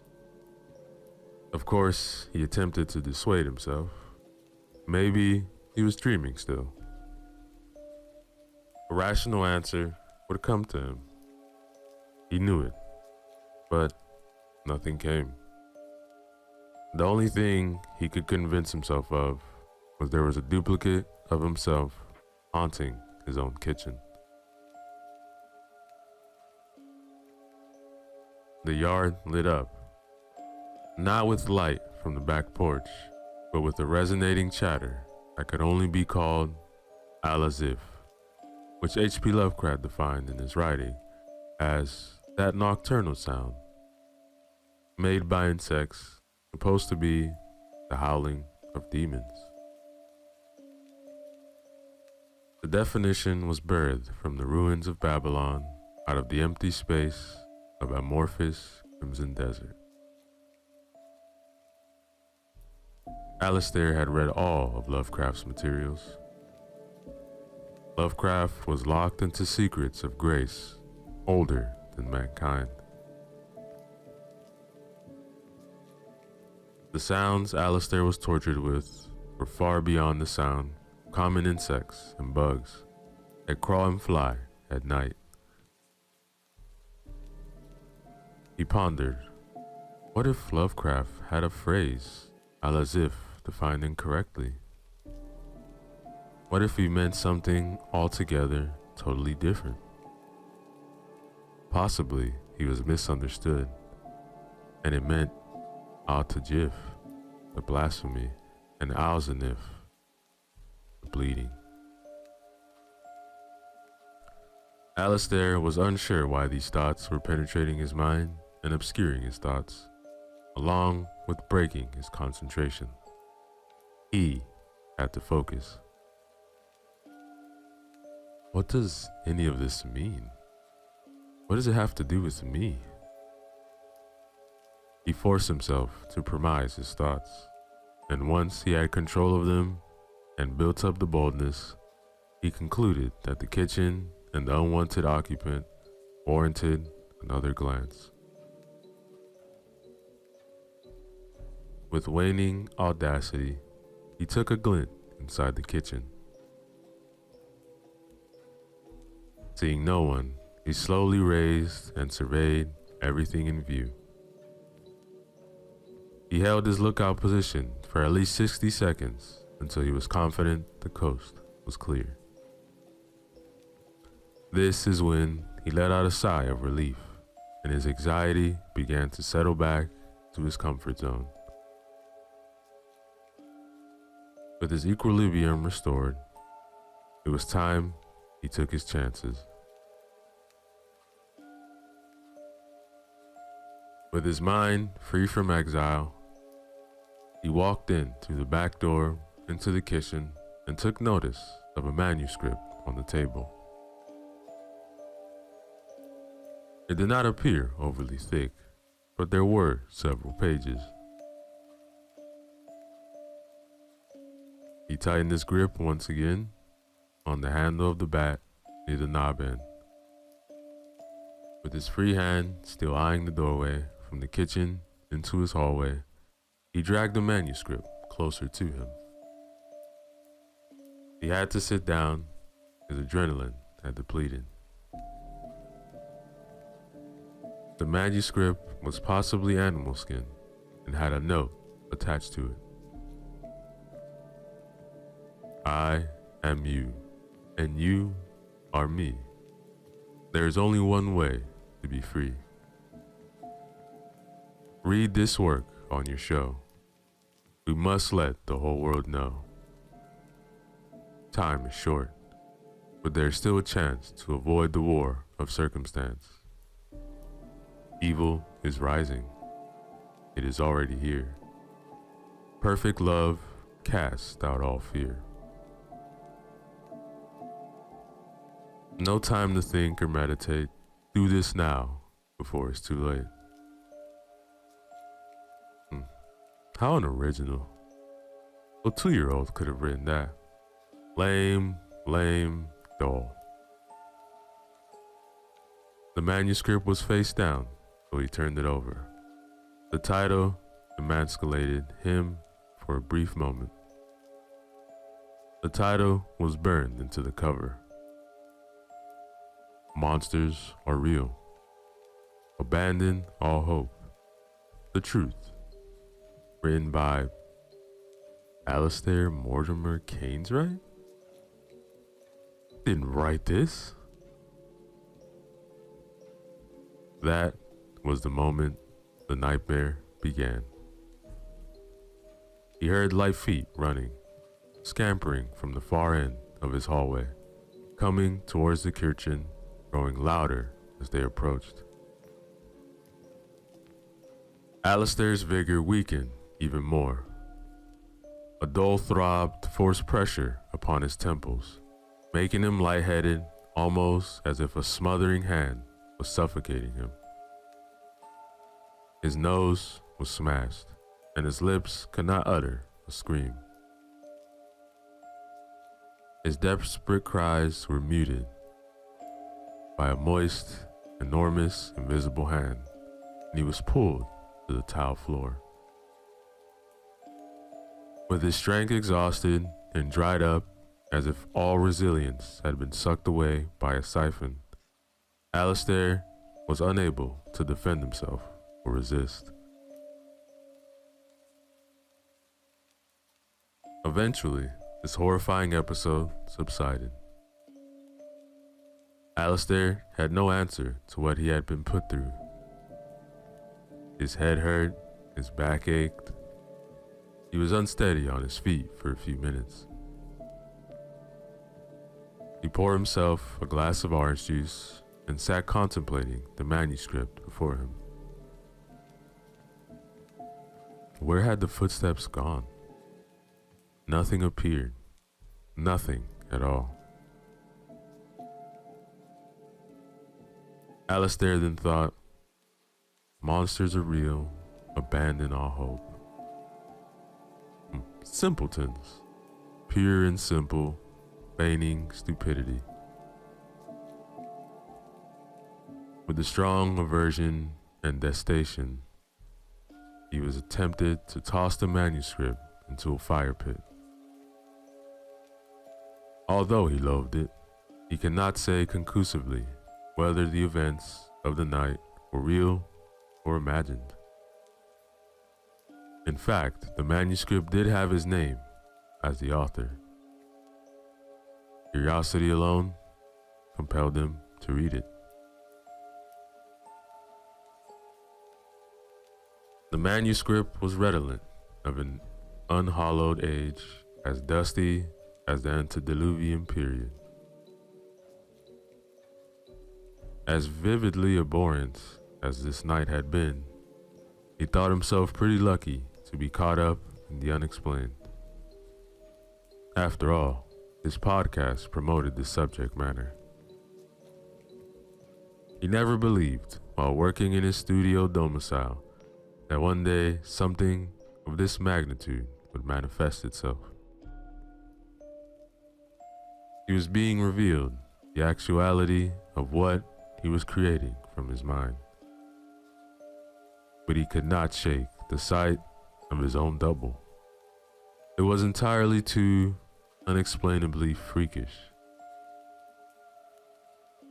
Opening the manuscript, whose pages felt brittle but did not crumble, he found the first entry, a poem without a title. There are creatures that creep and crawl. They are the beast inside us all. They turn and twist our simple minds into animals of every kind. From the darkness in great numbers they come, to devour the many, to curse the some. From lofty heights they build their nests, and no man living shall find his rest. And from the earth, from deep underground, they are so ordered by the demonic sound. It rises up slowly to the unaware, and in a hush, you find yourself down there. Ugh, rubbish. Pure rubbish, Alistair groaned. Chapter 1. Turn to page 13. Short chapter. How very peculiar. Oh, he flipped his pages to page 13.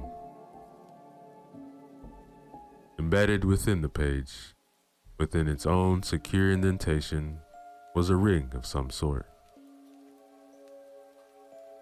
The only words on the page in heavy black ink read, "Put the ring on your finger." "I will do no such thing," he protested, and closed the manuscript. The manuscript flew open on its own, phantasmically shuffling the pages rapidly back to page 13. The color of the words on page 13 now had chromatically changed from black to red. "Ludicrous," he denounced, and slid his chair away from the table. He stood at the table, looking down, his back to the window. Tap, tap, tap. The sound was behind him. Unwittingly, he turned his head to see what might be making the sound.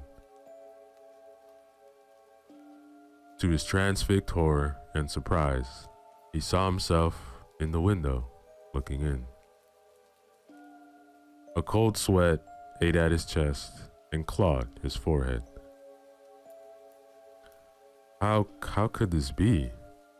The him that was outside was shouting something indistinguishable. Alistair tried to understand, to read his lips, but he could not interpret what his other self was conveying.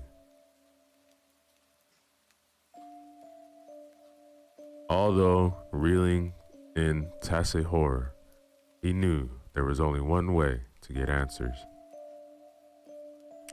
He raced across the kitchen, stormed through the back door, and had every intention of nabbing this lookalike. But his twin was not at the window any longer. It defied all reasonability. How could he have gone so quickly? Even more puzzling was when Alistair, who was now outside, looked in through the window and saw himself standing at the table where he just had stood. That's impossible. Absolutely illogical. No way. His twin was doing something. Alistair craned his neck to see. The twin put the ring on his finger, and in an instant, he was gone, vanished away. Alistair darted back into the kitchen. His twin was gone, but the manuscript remained turned to page 13, but the red letters were no longer red. The letters were charred into the page of the book as it delicately burned into a match. The ring was still lodged in the page. He fought against the temptation, but gave in and removed the ring from the page. He examined it, looked it over, and found an inscription which read, Isaiah 56:9. Every beast of the field come to devour every beast in the forest. Alistair remained mystified. With much hesitation, but compelled by a force too strong to resist, he placed the ring on his finger. As the ring slipped tightly around his finger, he spun around toward the window. His twin was there again. He was smiling and holding up his hand to show Alistair he too had placed the ring on his finger. He became instantly light on his feet, and everything in the kitchen became transparent with a translucent radiance. Seconds later, the house was gone from around him. Everything had disappeared. Unable to make any determination of what had occurred, he considered his ominous situation carefully. His surroundings were as barren and bleak as any, and utterly vast in an ominous desert as any he had ever seen. There was nothing nor no one for as far as the eye could see. The immemorial air was inexplicable at first. He choked, but after a couple of hard swallows, his throat adjusted. His next thought was to remove the ring, and hopefully this would return him home. But no matter how he twisted and tugged on it, the ring was truly stuck. Ah, this is great. He didn't even have his baseball bat. It must have not had the teleportation or whatever it was that just had transpired. But the manuscript lay at his feet. Ah, brilliant. He then turned to page 13, where I should have been, but there was no longer a page 13. Well, shit. This just keeps getting better. One more scan of the colossal, tenorific surroundings proved futile. Carrying the manuscript under his arm, half afraid to read any more, he began to walk in the way his feet were pointed. He figured since he had no compass and there was no sun, moon, or stars, he had 1 in 4 choices. He was going in the direction that was correct. There was no road, no path, no footprints, no signs, not a single tree or landmark. Truthfully, he could walk 100 miles on this flat plateau, might just be walking in circles. Alistair did not want to languish forever in this faceless realm. He estimated he had been walking for close to 30 minutes when in the very far distance he saw a blurb. There was something ahead that resembled a smudge on the landscape, and the smudge appeared to be coming toward him. Without realistic options, he continued his approach. As the two drew closer to one another, Alistair recognized the person. It was that scoundrel that had been in his kitchen. His twin. Alright, now for some answers. The two men mirrored one another. The twin looked behind them and began to run. To Alistair, it looked like a panic run. Alistair then had the presence of mind to take the hint. He glanced over his shoulder, only to see his worst nightmare. Giant, black, hairy-legged spiders were gaining on him. This arachnid cluster had to be in the thousands, and each spider as big as a grown man. The land behind him had turned dark, and the spiders were consistently and uniformly converging to his position.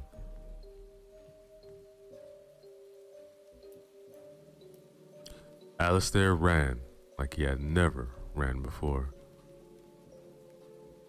All things which wiggle, crawl, scuttle, or jump had joined the spiders in pursuit of Alistair. He looked straight ahead at his twin, who was coming just as hard and fast. Alistair did not see what his twin was running from. He detected nothing alarming within his field of vision, motivating him to run. Outside of reason and causation, overhead the sky lit up with lightning streaking across the sky in zigzags. Then the lightning strikes began. Alistair felt like a moving target. Because the terrain was so level, neither of the two saw the enormous crevice between them. They made eye contact right before both plunged to the unknown.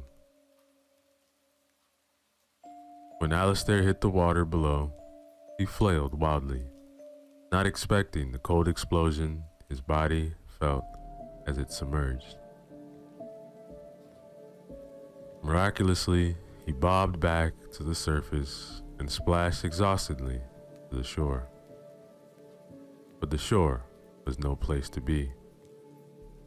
The sands were alive with devilish creatures beneath the surface whose slimy tentacles emerged to wrap their suckers around them.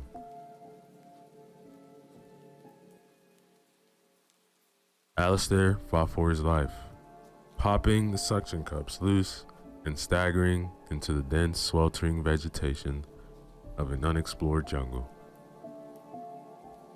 There was no retreating. He could not begin to determine what hemisphere he was in. For all he knew, he could be anywhere in the world or outside of it. He was immediately accosted by living vines and arraying roots which sprung from the ground in crisscross patterns, over and under in knots, causing treacherous footfalls. His feet were being poked, prodded, groped, and grabbed at. He found it most difficult to battle all the elements, taking high steps and shaking loose his impediments. He wondered what happened to his twin. Did he drown, succumb to the jungle? He could not disregard the feeling of ineptitude. He should have tried to save him. Matter of fact, he never actually saw him fall. He only remembered looking into his own eyes. Where was the manuscript? Damn, he had lost that too. The jungle humidity slowly drained Alistair as he traversed to the unknown. He figured he had been in heat for an hour, and when the most unexpected sight appeared directly of him, it was his twin. Not knowing what to say, Alistair said the first thing that came to his mind. "What is happening?" Not expecting a reply, his twin answered studiously. "We are happening, brother. We have the rings. Only one of us is going to make it back."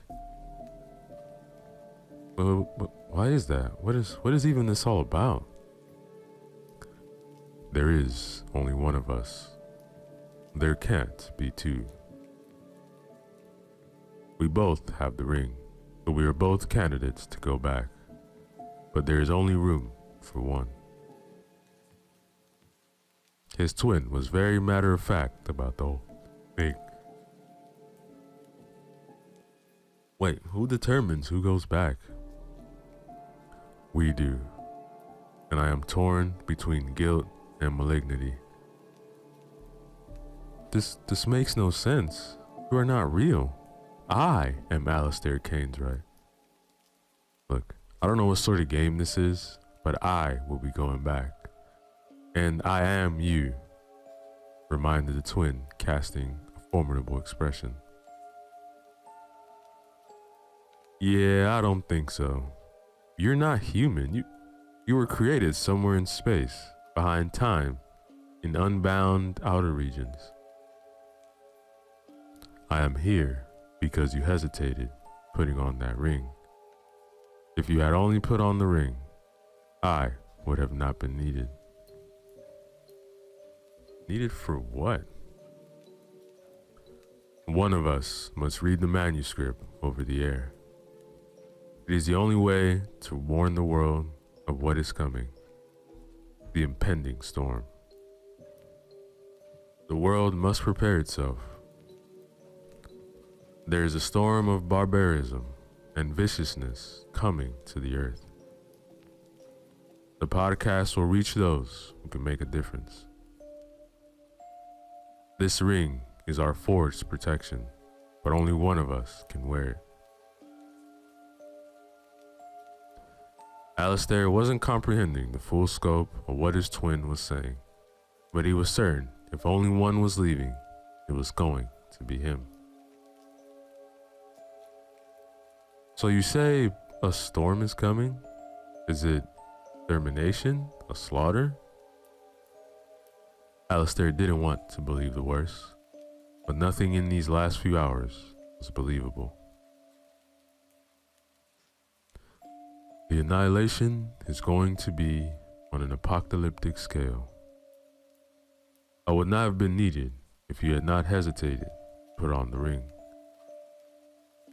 The warning must come from the podcast.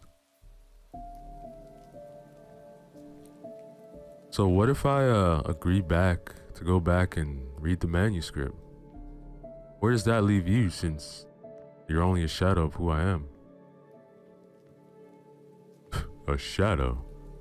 I am what you were not. Why do you believe the Pantheon brought me into being? Azathoth has called me forth to prepare the world. You are speaking of an abomination. Azathoth is a grotesque mockery of everything lawful, moral, and godly.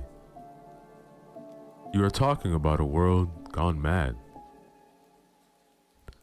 You are not trying to warn people. You are trying to induce chaos. Ha!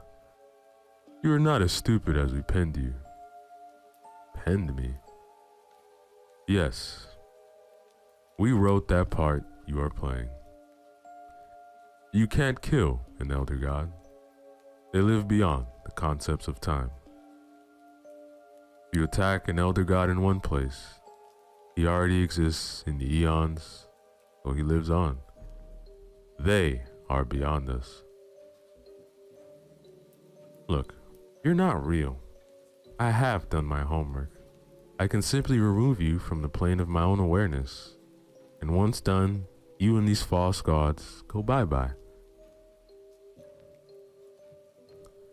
Sorry if I seem apathetic, but you do not know what you're talking about. You can't win. I am the genuine Alistair. The gods need me, not you. I'm here because they don't need you. I can defeat them by my willingness to read the manuscript, which contradicts their decision to bring you into existence. They need an authentic reading of the manuscript, and you cannot do that. Unquestionably, a veritable representative is what they desire. Carbon copy won't do. Alistair came straight at the twin. His other self fell among the protruding roots which clung to him and bound him tight. No, I can do it. I want to exist. I am you. The twin went into some grotesque convulsions as the poison of the roots, also known as Giftblar, attacked his nervous system. Alistair watched as his short-lived body was dragged into the canvas of the jungle floor, and in the self-imposed grave he would stay, rendered powerless. Alistair could not be sure what happened next, but in an instant, his consternation and dismay was gone, and once again, he stood before his kitchen table, looking down at the grimoire manuscript. He looked at his hand, and there was no ring. Quickly, before the powers that had changed their mind and he had lost favor, he turned to page 13. There was the ring, and in black letters it read, "Put the ring on your finger." Emblazoned with a mental plan, without faltering, he removed the ring from the book and slipped it on his finger. He was more than convinced this was the correct resolution. He prayed this would restore order. In that moment, he never felt more alone, abandoned, as a cold depression oozed its way into an irrevocable uneasiness to the forefront of his conscience. He wore the ring until his next podcast, where he introduced the show as a must-read and a take heed, for the words of this story are true. At last, he read, "Beyond the reaches of the stars, an army is forming from the outer worlds, calling all to gather into one place for an invasion plan, predestined, foreordained, and ordered. Cosmic winds will guide the armies of beastly discontent to the door of the host, who will not resist but submit to the undwelling of the gods. They are no longer fading thoughts of the past, but are now presenting themselves upon the stage of humanity. That is not dead which can eternal lie, and with strange eons, even death may die. Prepare yourself for the death of death." The podcast continued without interruption, and in concluding after the manuscript had been read in its entirety, Alistair added, "Everything I read tonight, I am asking. No, I am imploring you. Remove these gods from the plane of your wellness, and the warning which you have heard will be no more than a dark whisper that brushes against your cheek at a gravesite. The ravens are gathering, the wolves are descending from their mountain refuge, but you and I can hold them at bay. I have done my part. I have fulfilled my commitment to read the letter from the elder gods to humanity. Now, will you join me in the resistance against the horde to come? The best way to kill a god is to stop believing in it. Decide it is an omnipotent power that we all possess, and join me in defeating death with our best weapon, human incredulousness." Alistair stood from his podcast chair and walked to the bathroom. He removed the ring he had worn from page 13 and happily dropped it in the toilet. With a flush, he sealed humanity's fate. And that, ladies and gentlemen, is the end of our story. Yo, what is up, everybody? It's your boy Ceresco, back again with another short horror story for you guys, written by Old School Horror. Remember to use the links in the description below.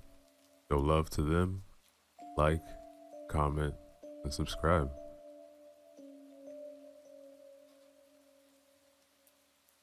I don't know who will believe me, but I don't care anymore. This thing had been eating at me for decades, and I must tell it before I die. I feel death coming closer and closer. Or if it's not death, I'm afraid it's something way worse. I've told no one about the events which happened in 1963, not even my husband. I know there should be no secrets between husband and wife, but I haven't told them anything because I was afraid he will say I'm crazy. He used to be way too pragmatic. Fortunately, a few years after the events, I moved from Indonesia to Australia, but it did nothing to help me forget. The nightmares were relentless and still are. I've chosen to record it instead of writing it down. Arthritis got to me really badly over the last few years. I'm way too tired even for a simple act of writing. So, here it goes. Back then, I was about 17 years old. I lived with my family in the Paku village, in the Tanah Toraja area, close to Lake Poso. It was a wonderful place. Bamboo forests and rice fields covered extensive areas of hills and valleys. And the people were simple, helpful, and respectful. They were avid keepers of our traditions, family values. I don't know how things might have changed. I haven't been back for a long time. I lived with my mother, Atara, my father, Saito, my brother, Jabir, and my sister, Naka. My parents had another child, a boy named Angono, but he died when he was 7. He drowned in Lake Poso, and since then, my mother had never been the same person. She was the only one with him on the fatal day. She was busy collecting fruit and didn't see Angono going in the lake. He drowned under her helpless eyes. Several times a year, she went to visit the site where Angono had been placed. Not buried, because our people placed their dead on hillside graves, named lemos. My father, seeing that she was relentless, had built her a small hut near the place so she could be close to him whenever she visited. He usually left for a few days. Despite my father's insistence, he always went alone and brought provisions with her from home.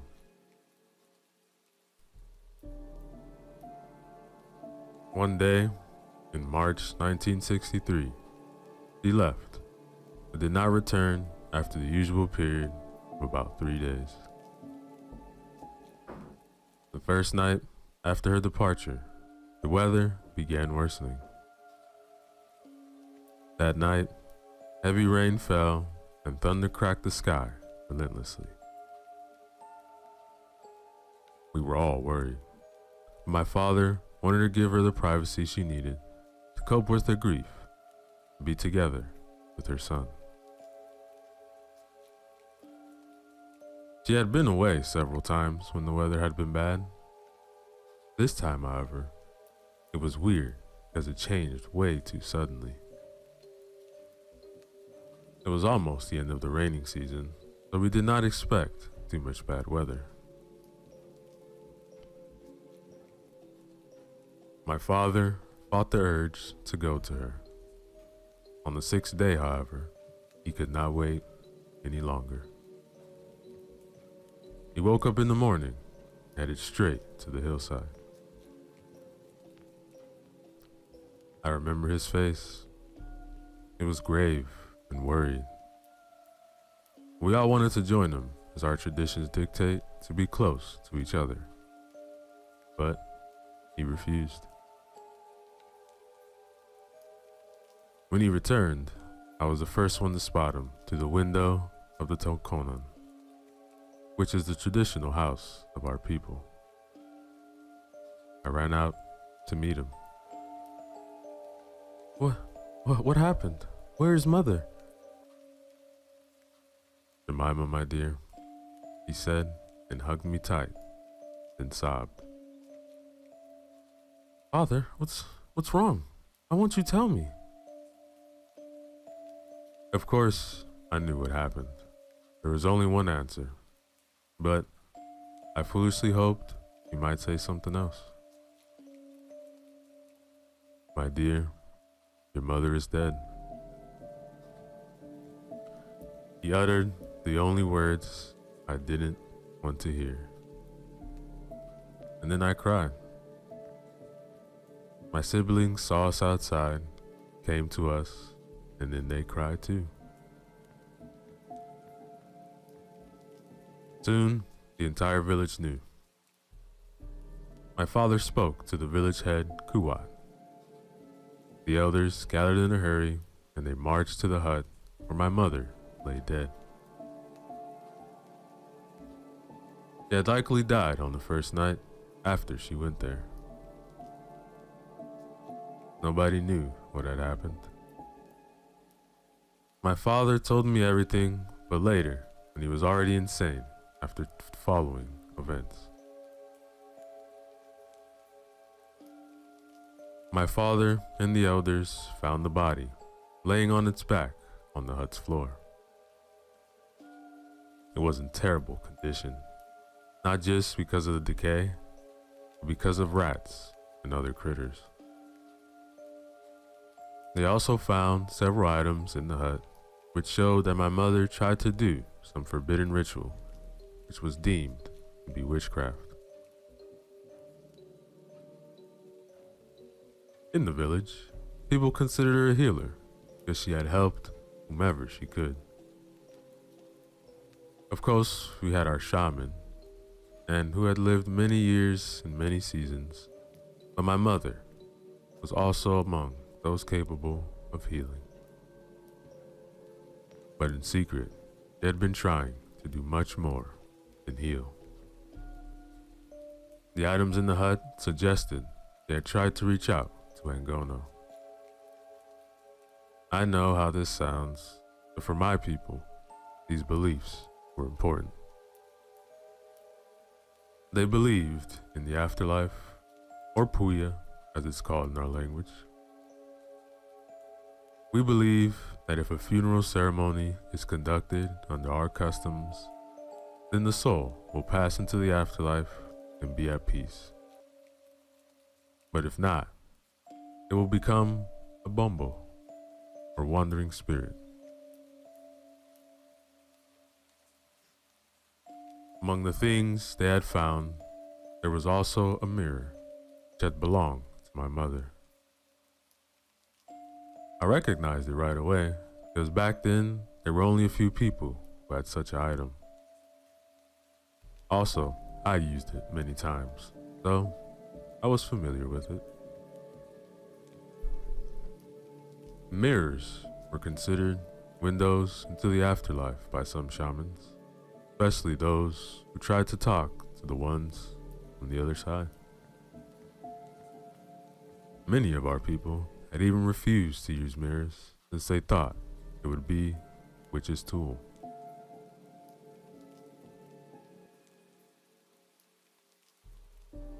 The mirror and other items had been brought back to the village, and the shaman looked at them closely.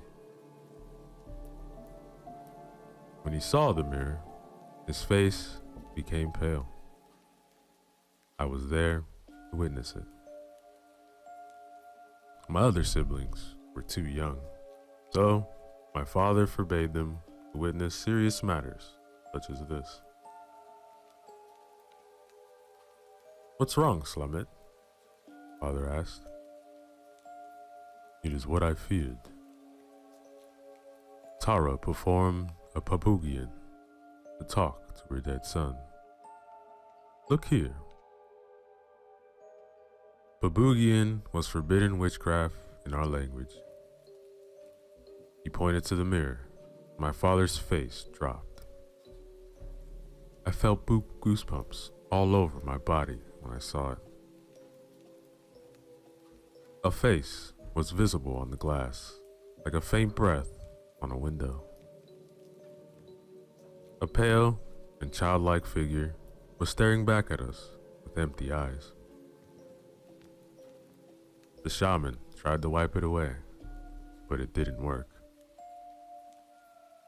On the backside, the mirror was painted black. There was no explanation. Her grief had been too hard to bear, but she shouldn't have done this, Slamet said. Oh no. Ongono has passed into Puya. The ritual of Rambu Solok had been completed. She knew it's not right to disturb those who had passed. Is that why she had died? I don't know.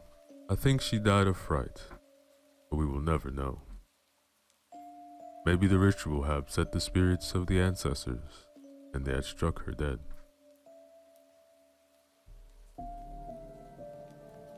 My dear Tara, how will she pass now into Puya? I don't know. We must do the Rambu Salak with as much faith as we can. We must pray for forgiveness and hope we will peace and please the ancestors. If not, the consequences will be grave. Her spirits will become vengeful, damned to forever haunt the living. Only a twisted, corrupted version by hate and suffering. Her grief had poisoned her spirit, my father said. Yes, but there is still hope, if the ancestors are kind enough. I saw tears on my father's cheeks. Of course, I understood his grief, but I did not understand the part about the afterlife and the fact that Rambu Salak, or funeral, had to be done right. Of course, everything became painfully clear later, but at that point, I did not know. They placed my mother's body in the northern area of the house called Alang Banua on an altar. This area was the most sacred part of every house. Then, the preparations began. The body had to be prepared for the funeral ceremony. This consisted of washing it with oils and herbs to try to preserve it. The use of formaldehyde was not yet common in this area. Also, given the state of the body, they had to wrap it in cloth to prevent pieces from falling off.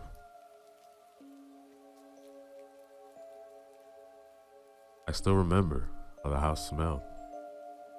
It was a horrible combination of herbs, oils, stale sweat, and putrefaction. I can still feel it sometimes out of the blue. Makes my stomach turn every time. These days, as I feel my end coming closer, I seem like feeling it more often. The weather was not improving. It rained a lot and the air was heavy. Despite this, however, the entire village worked as one to prepare the funeral. Buffaloes, pigs, and chickens were slaughtered to prepare for the feast. People were singing and dancing to celebrate life and make the burden of death more bearable. But given the weather, the celebration was sadder than usual. Fortunately, me and my siblings did not have to participate in preparation of the body. Still, from the first night on, weird things began to happen. The dogs around our house were barking all night, and our 2 cats were nowhere to be seen. They came home each evening for a few scraps till my brother's body had been in the house. The cats refused to come home. I couldn't fall asleep, then I had to go out to the outhouse. Jabir and Naka were sleeping in their beds, so I took careful steps to go outside.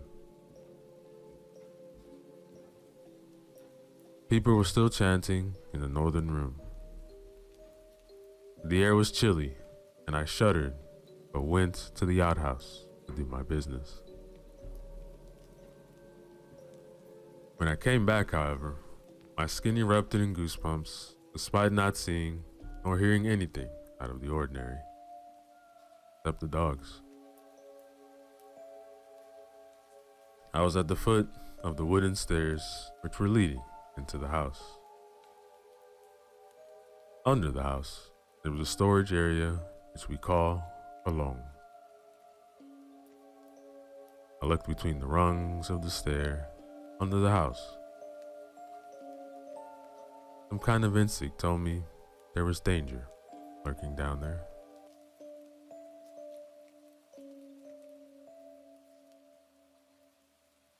Then, behind some wooden crates, I saw a black shape.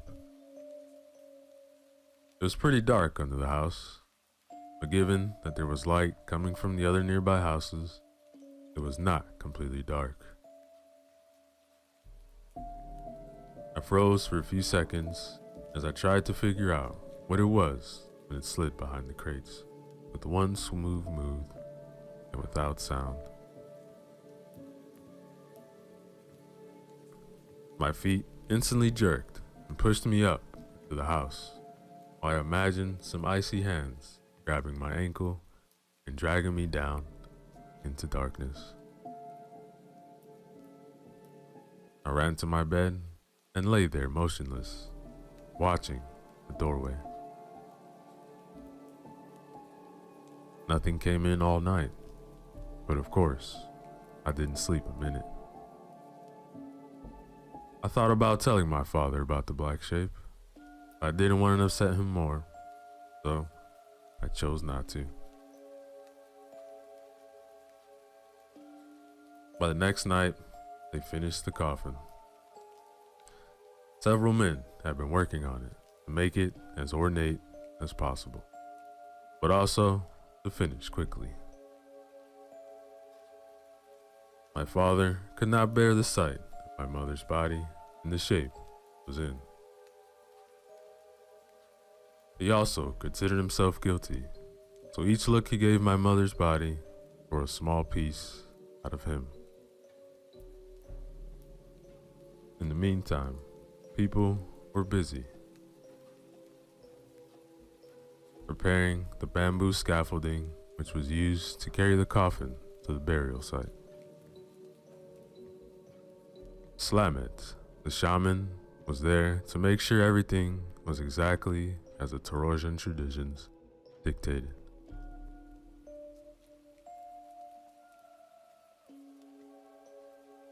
The weather got slightly better.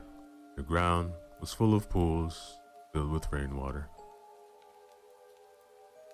It was dripping from rooftops and trees all day.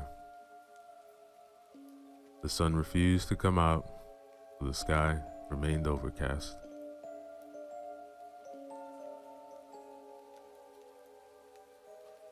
I feared the coming of the night. Before falling asleep, I prayed to the spirits of our ancestors, or puangs as we call them, to have mercy on us. I prayed long and promised them as much as I could. Appeasing the ancestors was important in the Torosian culture. We did it by prayers and animal sacrifices mostly. This was why my father provided so many animals to be sacrificed during the funeral preparations. He knew my mother had committed a terrible deed, but he tried his best to make it right.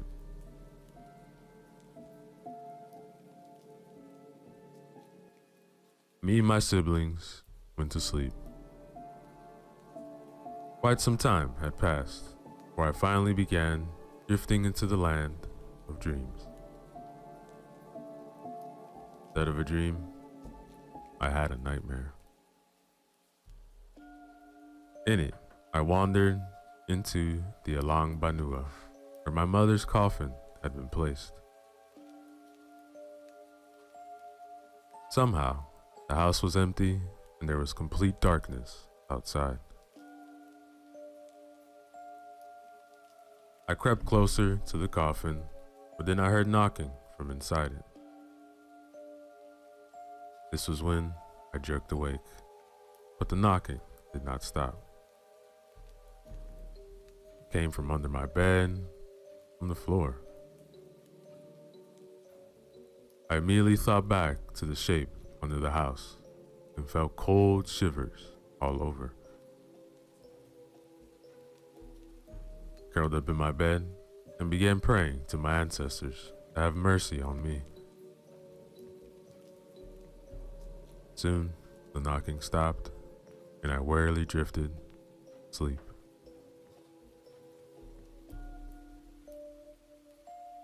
The next morning, lots of people gathered outside our house. It was the day of the funeral.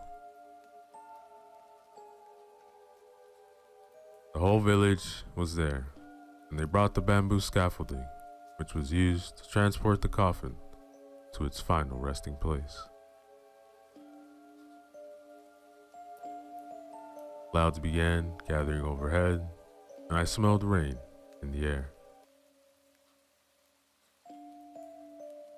I looked at Slamet, and his face was pale and haggard. People were chanting and singing, but he was silent. I went closer to him, and then I saw something glittering under his colorful clothing. It took me a few seconds to realize it was a large knife, which was usually used to cut shrubbery. It resembled a machete. I was wondering why did Slamet bring the knife with him. Then I foolishly thought it was part of the ritual somehow. Anyhow, the pallbearers brought the coffin out of the house amidst the chants, which were interrupted by sounds of thunder and lightning flashes.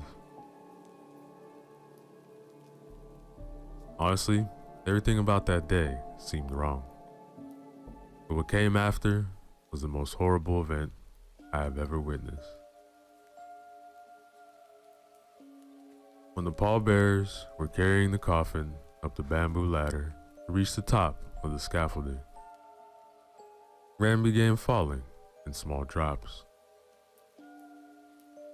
They almost brought the coffin up, and one of the pallbearers screamed in horror, "Let it go."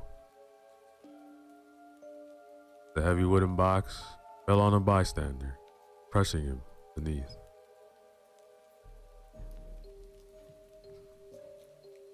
People began screaming, running toward the scaffolding. Some of the coffin's planks broke, and I saw my mother and bald hand stick out when it fell to the ground. Then the hand moved. The sudden silence made me stop in my tracks. Everyone who saw it stopped dead. Those behind pushed forward, but then a scream came from the coffin.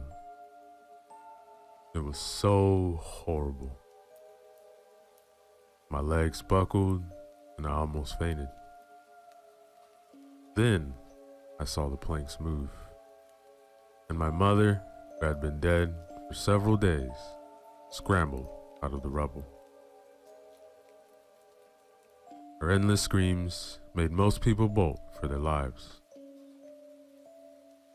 Some fainted, others just stood and watched, transfixed by the horror.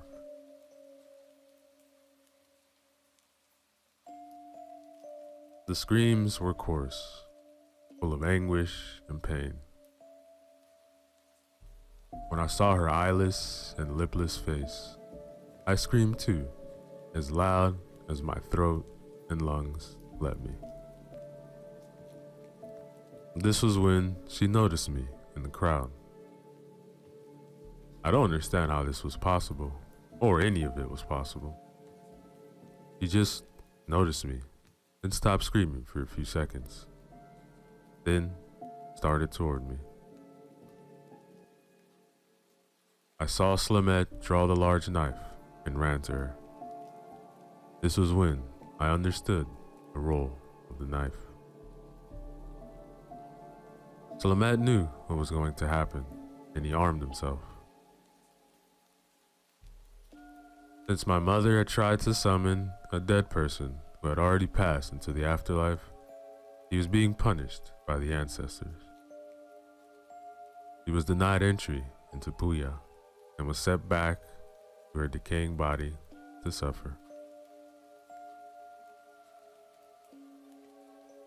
Slimette raised the knife to strike, but she jumped on him mid-swing and bit mercilessly to his throat.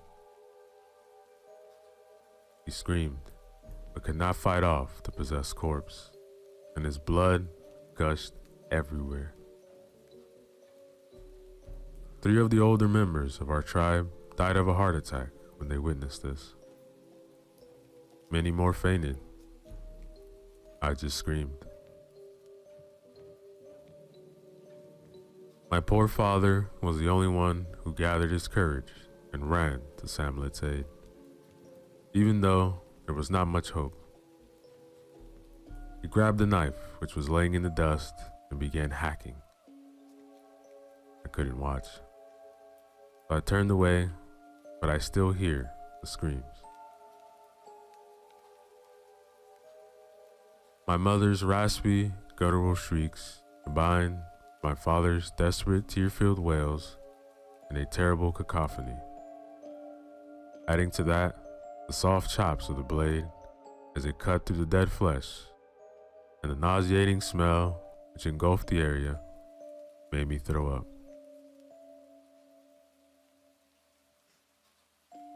The screams faded, then there was silence. My father fell on his back. By that time, rain was pouring profusely, but he didn't care. Nobody cared. It was washed blood and decay away. Nobody from the crowd had ever seen such an event, except from Slimette. But he couldn't tell more tales. My life became hell after that event. The elders decided to burn my brother's body was against everything the Tarajan people believed in. They couldn't think of anything else, and also didn't want to risk it happening again. My mother's ashes were cast into Lake Poso, but that did not put an end to the strange events. I still saw a dark shape under the house, or heard knocking or scratching from various places. After coming to Australia, I thought these events would stop. I was dead wrong. To this day, I see the dark shape appear in shadowy corners. Sometimes I hear shuffling from empty rooms. For a few weeks, the events are happening more frequently. Honestly, can't take it anymore. Maybe I have mental issues and my trauma is manifesting itself. I don't know. No shrink could make it stop. All I know is that I wish there was no afterlife at all. I just want to go in peace, feel nothing. One lifetime of suffering had been enough. I don't want to see my mother's spirit, or whatever that thing is, anymore. I don't want to meet my ancestors, who I sent her back to this world to suffer for eternity. I just want it to end. Oh no, the shape is there again. Near the window, behind the sofa. Why won't you leave me alone? Go away. I've had enough. It just stares at me, not moving. The temperature is dropping. This had never happened before. Whispers. I hear whispers. Oh no. Coming toward me. The following news article appeared in the Brisbane Times on the 4th of April, 2023. 77-year-old Jeremiah Duncan had been found dead from a heart attack in her Brisbane apartment. Preliminary examination of the body indicated heart failure because of extreme fright as the cause of death. More information will be known after the autopsy. Interestingly enough, an intriguing recording had been found on her phone. At first, investigators thought it was a farewell recording, but it tells a gruesome tale, possibly caused by delirium or hallucinations for her death. No other family member had been inside the apartment at the time of her death, nor were there any signs of foul play. This was all we could have found out about the weird circumstances of her death, and that events baffled the investigators who were trying to piece together the puzzle. The investigation is still ongoing. They had left behind 3 children and 7 grandchildren. May she rest in peace. And that, ladies and gentlemen, is the end of our story. Yo, what is up, everybody? Your boy Ceresco, back again with another short horror story for you guys. We got another one written by Old School Horror. Remember to use the links, show love to them, like, comment, and subscribe. The first time I heard them was when I was about 12. I went to bed at 9 and soon fell asleep. After a long day at school and a lot of hide and seek with my friends, I was dead tired. Nights already becoming hot as June were creeping closer, but not even that could keep me from sleeping. Not even my parents arguing downstairs, as it had happened many times before. I woke up in the middle of the night, and at first, I heard nothing unusual. But then, the sound of faint breathing hit my ear. Right away, my heart began beating fast. My body froze. I held my breath and listened. Crickets chirped outside. The whippoorwills were especially noisy. Even so, I was hearing somebody breathing in the room. I was lying motionless under the thin cover. Sweat was drenching me from head to toe. I tried to figure out what was happening. I was sleeping on my left side, facing the bedroom door. The window was behind me. Despite the room being well lit by the moon, I saw nothing. I thought maybe whatever was breathing was behind me. Turning around was out of the question.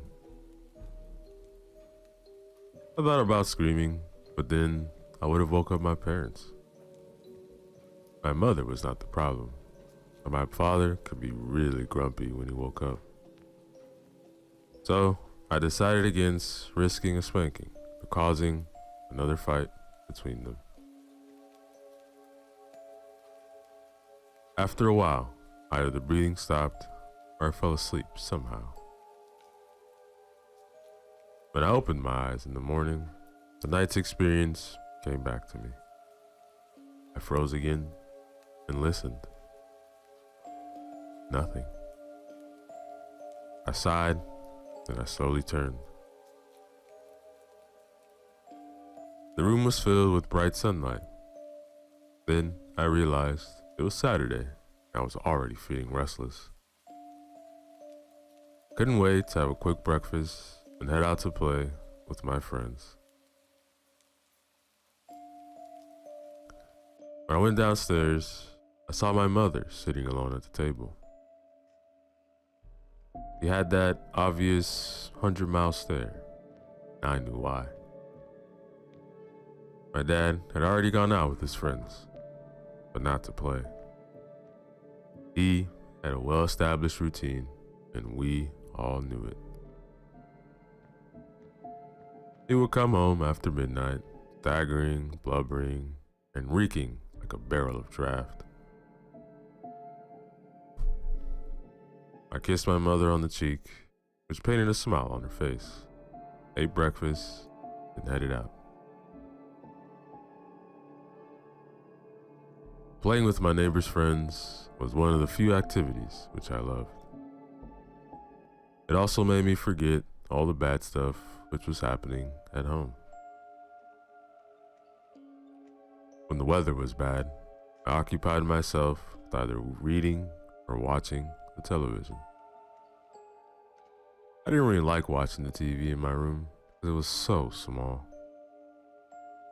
My father considered that a small kid needs a small TV, so there's no reason to spend money on a bigger one. But of course, he had money to buy booze, play poker, or pay strippers. Me and my friends were out all day.